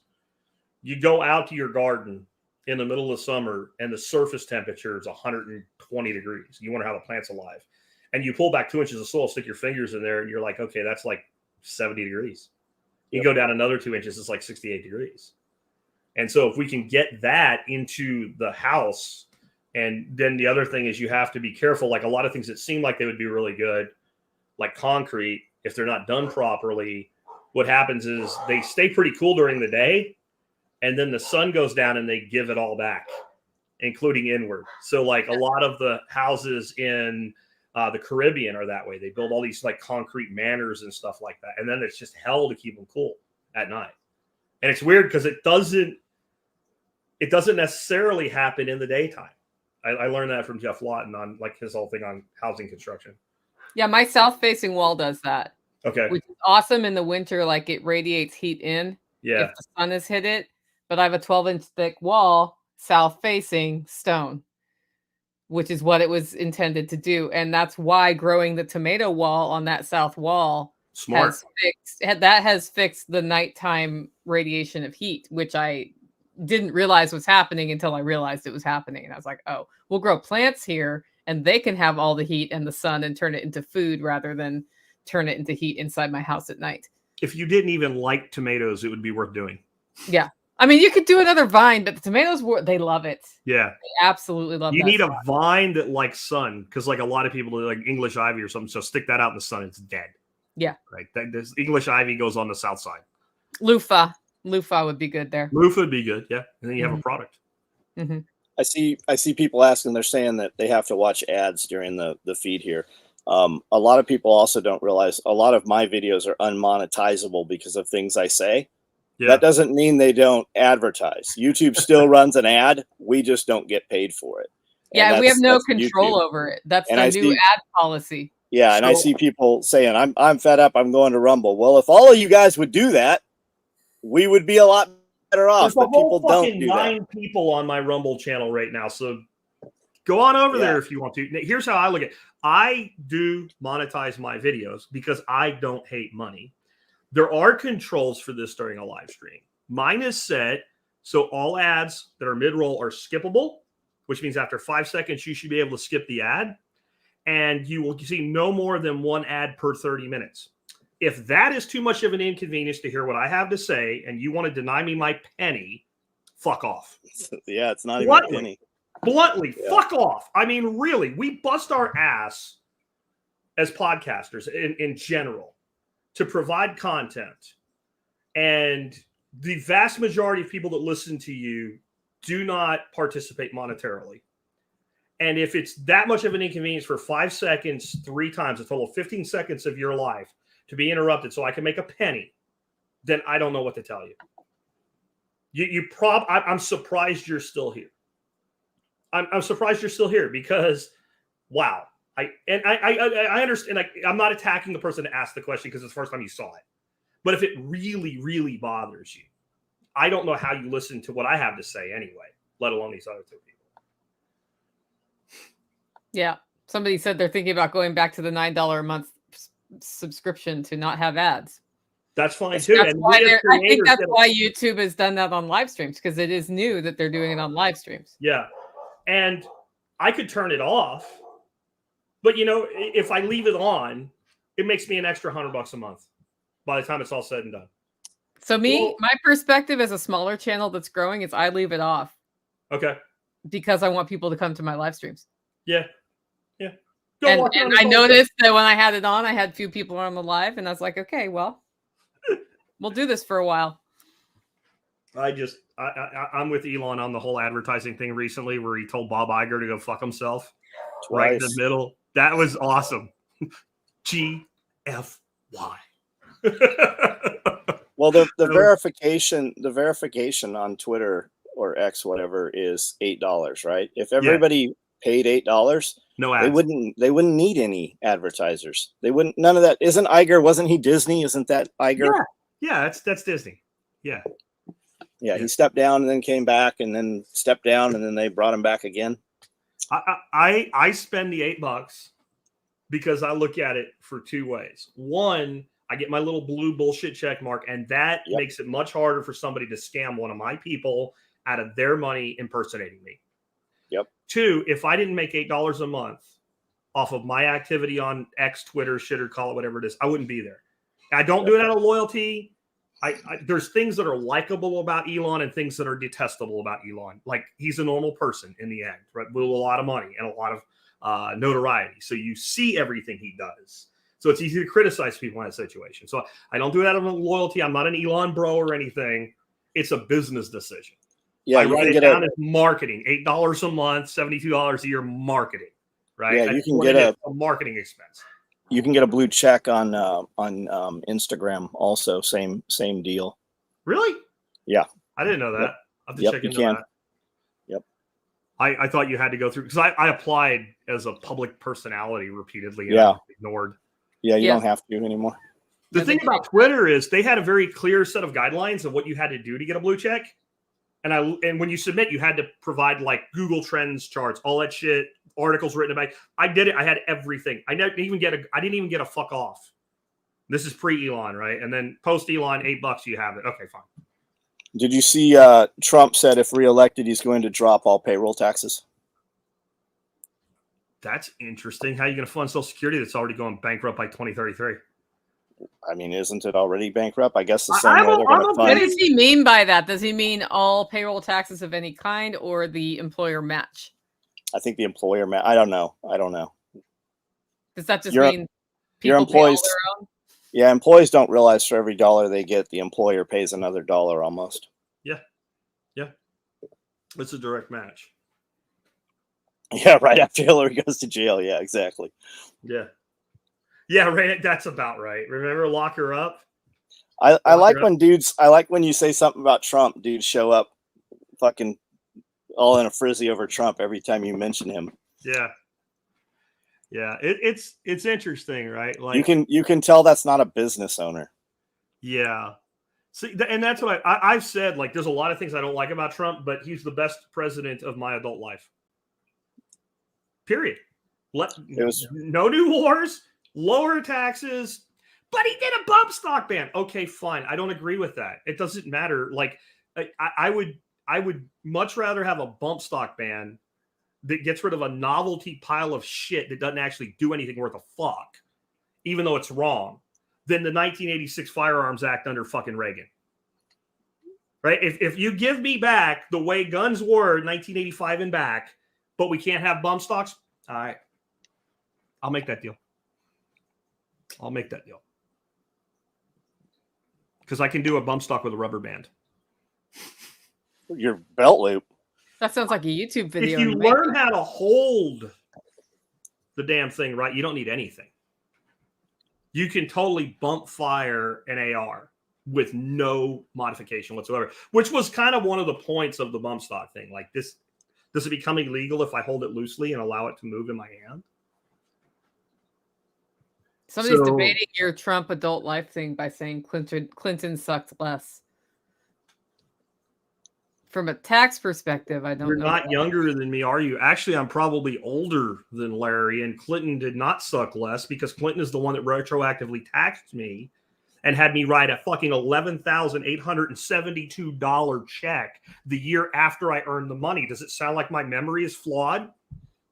Does that sound like my memory is flawed, Larry? If I can tell you the dollar amount of the fucking check I had to write under that retroactive tax, does it sound like my memory of Clinton is flawed?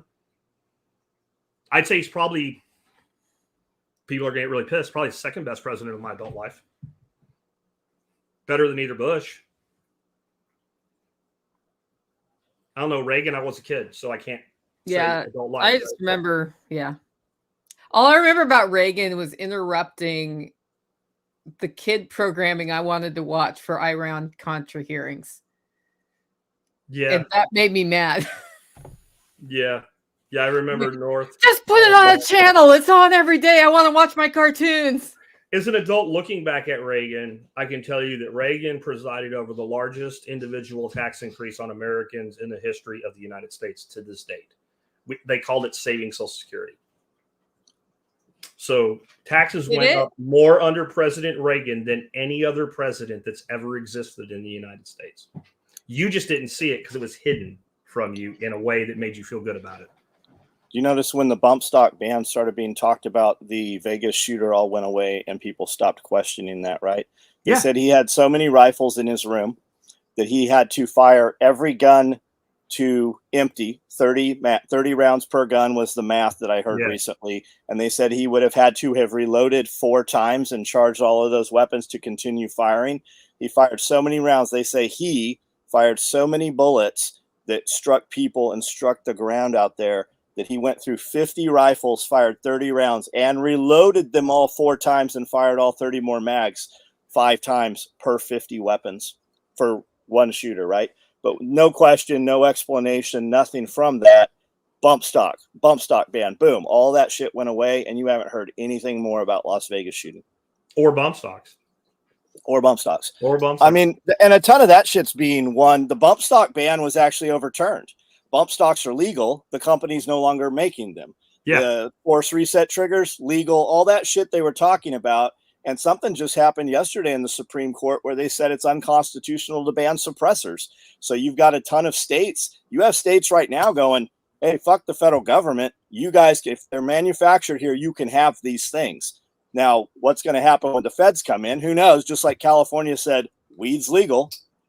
Well, if SCOTUS says it's illegal to ban suppressors, I don't think that would deny the government still saying you need a tax stamp. Yeah. Because effectively they're not banned. We have created a tax, and the government, that was how the loophole for Obamacare. Well, it's a tax. I know we said it wasn't a tax, but Your Honor, it was a tax, and the government has the power to tax. So creating a tax stamp in order to possess something is not now, I'm not saying I agree with it. I'm talking about case law. Correct. That's a poor tax, right? Because when that tax stamp came out, that's the equivalent to today's $10,000. Yeah, that's the math that I've heard. Frank, tell me when someone is arrested for a pistol brace. I don't know that anybody's been arrested for a pistol brace, but isn't a pistol brace now? That's a moot point. Also, that was overturned. Also, was it? Because it's been last I heard it was so many times. I don't know anymore. But I do know that a tennis ball on the end of a buffer tube is not a stock. I do know that. And I know a Roni carbine without a stock that just has a sling that you push forward into is not a stock. Like, it's just all ridiculous. Like, if you never noticed that the things that they actually ban are never the things that crimes are really committed with? No, of course. I mean, you talk about all the mass shooters you want, but they define mass shooting as what, I think 4 people shot. Anything with more than 4 people shot, including the shooter, as a mass shooting. And most of them are handguns. And a mass shooting is now what? Anything that involves 3 people, one of them being the shooter, that's considered a mass shooter. Yeah. And I mean, remove suicide and remove race on race crime, remove, gang violence or whatever. That brings you to what? 13%, under 13%. Yeah. And it's the same thing with school shootings. In a shooting, you're going to be over that number. Yeah, and anytime there's a mass shooting, I mean, the police are in that's all in there too. Anytime their discharge of their weapons and people that they take out. That's what I'm saying. So, like, I did a deep dive into the whole school shooting thing and the statistics on that. Like, I think it was right before COVID, so it was like 2019. And, like, for instance, in the reporting, I found that anybody that shot anybody on the school property or within the school zone, like the no gun zone around the school, was considered a school shooting. And here's just 2 examples of school shootings that no rational person would call a school shooting. One was that a guy decided to commit suicide. He went back to the high school that he graduated from, sat in the parking lot, guy's like 26 years old, and blows his head off in his car. That's a school shooting. The other one this was even worse. The school was at a juvenile detention facility, and the teachers they're teaching, and they have a armed guard in the back of the classroom who shot himself in the leg like a dumbass because he didn't know how a Glock worked. School shooting. And you say that, well, that's just a couple. I'm done. I'm done with your statistics. When you have things that it's the same with the guy that died on the motorcycle that died from the COVID. Like, okay. Yeah. I just remember people arguing with me when I first started moving from I didn't want a gun in my life to I wanted a gun in my life, and telling me that there was not a single documented case in history of somebody using a gun in self-defense. What? And I was like, that doesn't sound right to me, because my justification is it's self-defense. Like, that's why you want one. And they said, no, nobody's ever stopped a home invader with a gun. And then it was like they had planted a seed in my head, and news story after news story. Every time somebody mentioned that, I'm like sending them links. Yeah. See, I have a different approach to people that say things that stupid. We talked about it at the beginning of this episode. You have now demonstrated to me that you are mentally defective to the point where you're no longer in my orbit. You don't exist to me anymore. I don't talk to stupid people. And that is a stupid people statement. That is either complete and total stupidity or someone that knows they're full of shit, but they don't. And I think that's the majority. They were, I'm sure they were repeating back a talking point. I think what we don't know is how many times somebody tries to invade a home and realize the other person has a gun, and it's like, whoop, I'm out. Well, there's a lot of things that get diffused, and it's the mere presence of the firearm that diffuses the thing. And it's not even somebody pointing the gun at somebody else. And sometimes it's not even the gun actually being seen. It's the interaction goes to the point where the offending party realizes if this motherfucker's being this way, I'm probably going to get shot. Right? There's like, I think at this point in Texas and a lot of other states, it's just assumed that if you break into a house, there's a better than average probability that you're going to get shot.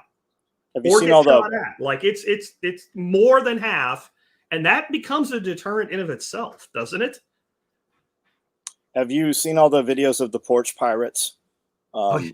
A lot of it's, in the hood or wherever, but there's dudes coming up to steal the Amazon boxes and they run out AR-15. AR pointing at the guy's face. Right. Yeah. So do you think those people call the police? Fuck no, they don't call the police because the police would arrest those people. So how often do you think we see all the videos of these, 2-3 dudes kicking the door in, and then the apartment dweller or homeowner has a rifle and they go running out. Now those ones are the ones you see. Most people aren't calling the police about that. Most people. Like, what are you gonna say? I was stealing a box off of somebody's porch and he came out with a gun. He's talking about the homeowner, though, Nicole. He's on the other side of it. Yeah. He's saying the guy that came out and chased the porch pirate away with the gun doesn't call the cops and report it. So neither side reports it. Right. I think most people walking and approaching their car and dudes jump up and try to rob them. Dude skins out a pistol. If he doesn't fire that gun, he usually doesn't report that. That has been handled. And that's because that exactly. Why would I invite an agent of the state? And think about the people that carry. They tend to think more like we do. Remember the dude in Houston? Now, this was not the way to handle a shooting. Masad Ayub probably had like telepathic things come into his head and he got a headache when this happened. But there was a dude in Houston. Guy walks into like a breakfast diner with a gun. He's going to rob the place. And the dude shoots the fuck out of him. Everybody leaves. He's all security camera. He sits back at his table, finishes his fucking breakfast, and steps over the guy and leaves. Leaves his payment, just like it was a matter of course. That's not the way to handle it. That's if you have to shoot somebody, you call the cops. But I agree with that. If somebody is trying to jack me and I just dude, I don't think you want to do this, and they leave, I'm not calling the cops because I know they're not going to do anything. Yep. And I think that's most people, right? We interact with people and we assume that we are most people, and that's not the case. I mean, here's where I quit doing shit like that. I quit my Boy Scout mentality. It was probably, I don't think I was doing the show yet. It was probably right before I started the show. I was living in Arlington, Texas, and I see a vehicle go by that I don't recognize from my neighborhood. It's kind of like you can get around, but it's like you go in there, you either come out the other side or you don't. There's no pass through. And so something about it just hit me wrong. So I go and the guy pulls into a driveway of a house, and I know that the people that own that house are away on vacation. And I pull my big ass F-350 on an angle and block him in. And I called 911. And I know some fucking shit's up. Cops come out. I pull out of the way. They talk to the guy. They come and talk to me, and they start making accusations. Well, why did you do that to him? Well, did he give you any reason that he was supposed? No. Like, it was very clear that this guy had no business being where he was, but they kind of turned it around back on me. Like, you stopped this guy from leaving. Well, fuck yeah, I stopped him from leaving. I took personal risk to help you guys. And I'm like, you know what? I'm done with this shit. I really am. I'm completely fucking done with this. Like, I don't I say to people, like, if you call the cops on somebody, you pointed a gun at them. So don't call the cops on somebody unless you'd be willing to point a gun at them for what they're doing. Yeah. It's almost, you point a cop at somebody, you point a gun at them. You point a gun, a taser, a dog, another cop, another gun, like all of some of these agencies act as though if they don't get arrested, they don't get pay. It's almost like they're getting a bonus, Yeah. It's just like the food and drug people and the EPA shit and even IRS, right? It's almost like they have to go out and develop their own case. Otherwise they don't get a promotion. Joel Salatin even said the same thing. He's like, it's almost like they are just looking and fishing and digging, and their supervisors have no idea what they're doing. And he said, I don't understand what you're saying. Can you please give me that in writing? Oh, you don't have a warrant? No, you're not. Please don't get out of your car. You're not welcome on my property. Send that to me in writing. And he said, you'll never get it in writing. It almost never comes because their upper echelon has no idea that this is even happening. There is no one to give it to them in writing because they are not even justifiably there. Yeah, I love Mark Baker's the way he handled the cops or the USDA when they were trying to come on his property. When they did have a warrant, he made them wait outside while he got his stuff together inside because it was not for coming into his house. And it was Michigan in the winter and cold. Yeah, because they're just looking to develop it always. He's like, I'll go get it. And it's sad that you have to do that, but it's to the point where you just don't talk to law enforcement. You can't. There's just too much of that. Can we come in? Fuck no, you can't. You don't have to say it like that, but no, you can't come in. No. We thought we smelled something. We thought we saw something. I mean, look at all the cases right now. Every canine handler can make his canine alert. They don't have to.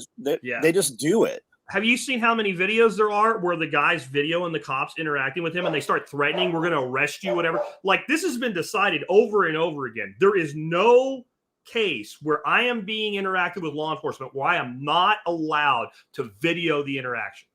It is completely unconscious. We're in public, and you're a public servant, and you're interacting with me, a private citizen. I have a right to record this. And they start threatening these people that they're going to. Now, you notice they almost every once in a while, some unhinged cop grabs a guy out of the car and like, okay, we'll handle this with a judge and a lawsuit, right? But 99% of the time, they never go through on it. They just know by saying it. And I don't want to feel this way about law enforcement. You guys in law enforcement have made us feel this way about you by the way you act. They act like gangs. They act like thugs. Watch any video where you have like a group of cops interacting with people who are doing something like videoing something or whatever. Whatever they're doing, they're not bothering anybody. And they're all sitting there with their hands on their fucking gun belts. And they're all fucking like they're monkey dancing. They're doing this shit here. And they kind of move around. Okay. Well, see, you need to leave. And like the other goons are goon squatting around. You guys are fucking trained that way, but you are thinking fucking people. You want the respect of private citizens again. If you're in law enforcement, fucking earn it. Start acting like peace officers instead of fucking thugs, and we will be happy to respect you because we need you in some situations. Yeah, they should be glad that we're recording because then they can do everything right, and there it is on video. Why would you object if you have nothing to hide? They usually have it on the fear officer, right? It's look up Long Island audits, high impact flicks. Here's the deal. There's a ton of those channels. And the problem is, right, if you're not recording your interaction and you end up with a problem, once you actually get those, once you FOIA request that, they edit that shit heavily. Like that video is edited out. There's tons of stuff where cops have taken the phone and deleted it, but it's on the cloud and it doesn't match at all what they say. And then even when they arrest those guys, they almost always kick them out with no charges. And then when the dude files a lawsuit, the municipality comes back with a loss. They come back with charges. They file charges after the lawsuit. And my favorite charge is resisting arrest. Yep. With no underlying charge for arrest. Yeah, exactly. How did this person resist arrest? What were you arresting them for? Well, that doesn't matter. It kind of does to me. Or if trespass. I'm on a jury, it kind of does. Yeah, audit the audit. Arresting them for. And I understand we were arresting them on this charge and then we dropped the charge. Okay. Well, what was the charge? And why what reason was there for to arrest on this charge? Yeah, audit the audit's a great one. Audit the audit's a great one too. He's a First Amendment lawyer that takes on all those cases. Now, I will say this though, on the other side, there are people with channels like this that they go out and they're assholes and they provoke cops intentionally, and you're just as big a dick as they are. You need to knock that shit off. It's one thing if you're filming a genuine interaction. If you go out there and you provoke bullshit just to provoke bullshit and you make it as complicated as possible by being an asshole, I don't respect you. I really don't. But I've seen a lot of shit where that's not what it is. It's just a cop pulling somebody over and they have a dash cam and they whip it around and that cop starts threatening them immediately. Yeah. You need multiple cameras. You need cameras that they don't know is there because it's their word against yours. And it needs to stream, like you said, like, because I'm like, if I have that interaction and they're like, well, I'm going to take that from you. Well, first of all, it's my property. I don't believe you have any right to do that. So I'm protesting it, but go ahead and do it and think it matters. Yep. Officer safety is what they claim. Think it matters. Officer safety, my ass, right? Bullshit. Yep, always. Bullshit. It's all crap. Yep. Well, that was a fun one. So we're coming up on 2 hours. It's time to go around the horn, my friends. And I won't see you until January 2nd now, assuming John's working the day after New Year's. I'm sure he isn't, though. We'll work New Year's. I mean, we'll work New Year's if it's a Friday. I don't know what day it is. He's going to sleep faster. I am not working New Year's. I will see you on the 2nd. Yes. So what are your last thoughts, Jack, going into the final weeks of your December? Well, I'm going to shill my shit, man, because, I'm running this as a thing. So I want to shill my item of the day, which is the TP-Link Deco AXE-5400 tri-band 6E mesh system. Nicole, you can attest to this. We had 0 network issues with 80 people pounding my network. And the reason that I wanted to bring this up today for you guys on tspaz.com, which is where you can find all my product recommendations, is that they have them on renewed and they have them on sale, and you can get 4 of them for less than the cost of 3 of them if you get them through the renewed program. So get on over to the survivalpodcast.com, check out my show, check out everything, check out tspaz.com and my items today. And another thing, it's Christmas time. So if you scroll down a little bit on the site, you'll find Santa Val, and he has a list of great recommended gift ideas for you. So that's my shilling today. Otherwise, check out the survivalpodcast.com. We've been doing this since 2008. We have over 3,400 episodes. And if you didn't hear what you want to hear about today, if you like self-sufficiency, self-reliance, independence, and liberty, you'll find something that you'll be interested in. All right, John, what do you got? I do a live every night, special operations equipment. We're approaching 100,000 subscribers. We're approaching 5,000 videos up there. So jump on. We can talk about anything you want. We've got all kinds of actual videos and different playlists on there as well.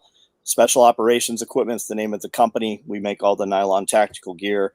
And then there's a ton of other stuff we do. You can find it on any social media platform. All the names are the same. All right. Don't forget that your friends love Hollow Roast coffee at the holidays. So go to hollowroast.com and order up the gift of coffee of the month. It makes a great gift. I also do sampler packs, which are great for people who aren't quite sure which coffee to send. You get 3 varieties shipped in a really pretty organdy bag. That's all over at Hollow Roast. And if you're interested in hearing the musings of a lady on the homestead, check out my podcast, Living Free in Tennessee. And I will attest to the quality of Hollow Roast coffee. Awesome. See you later, guys.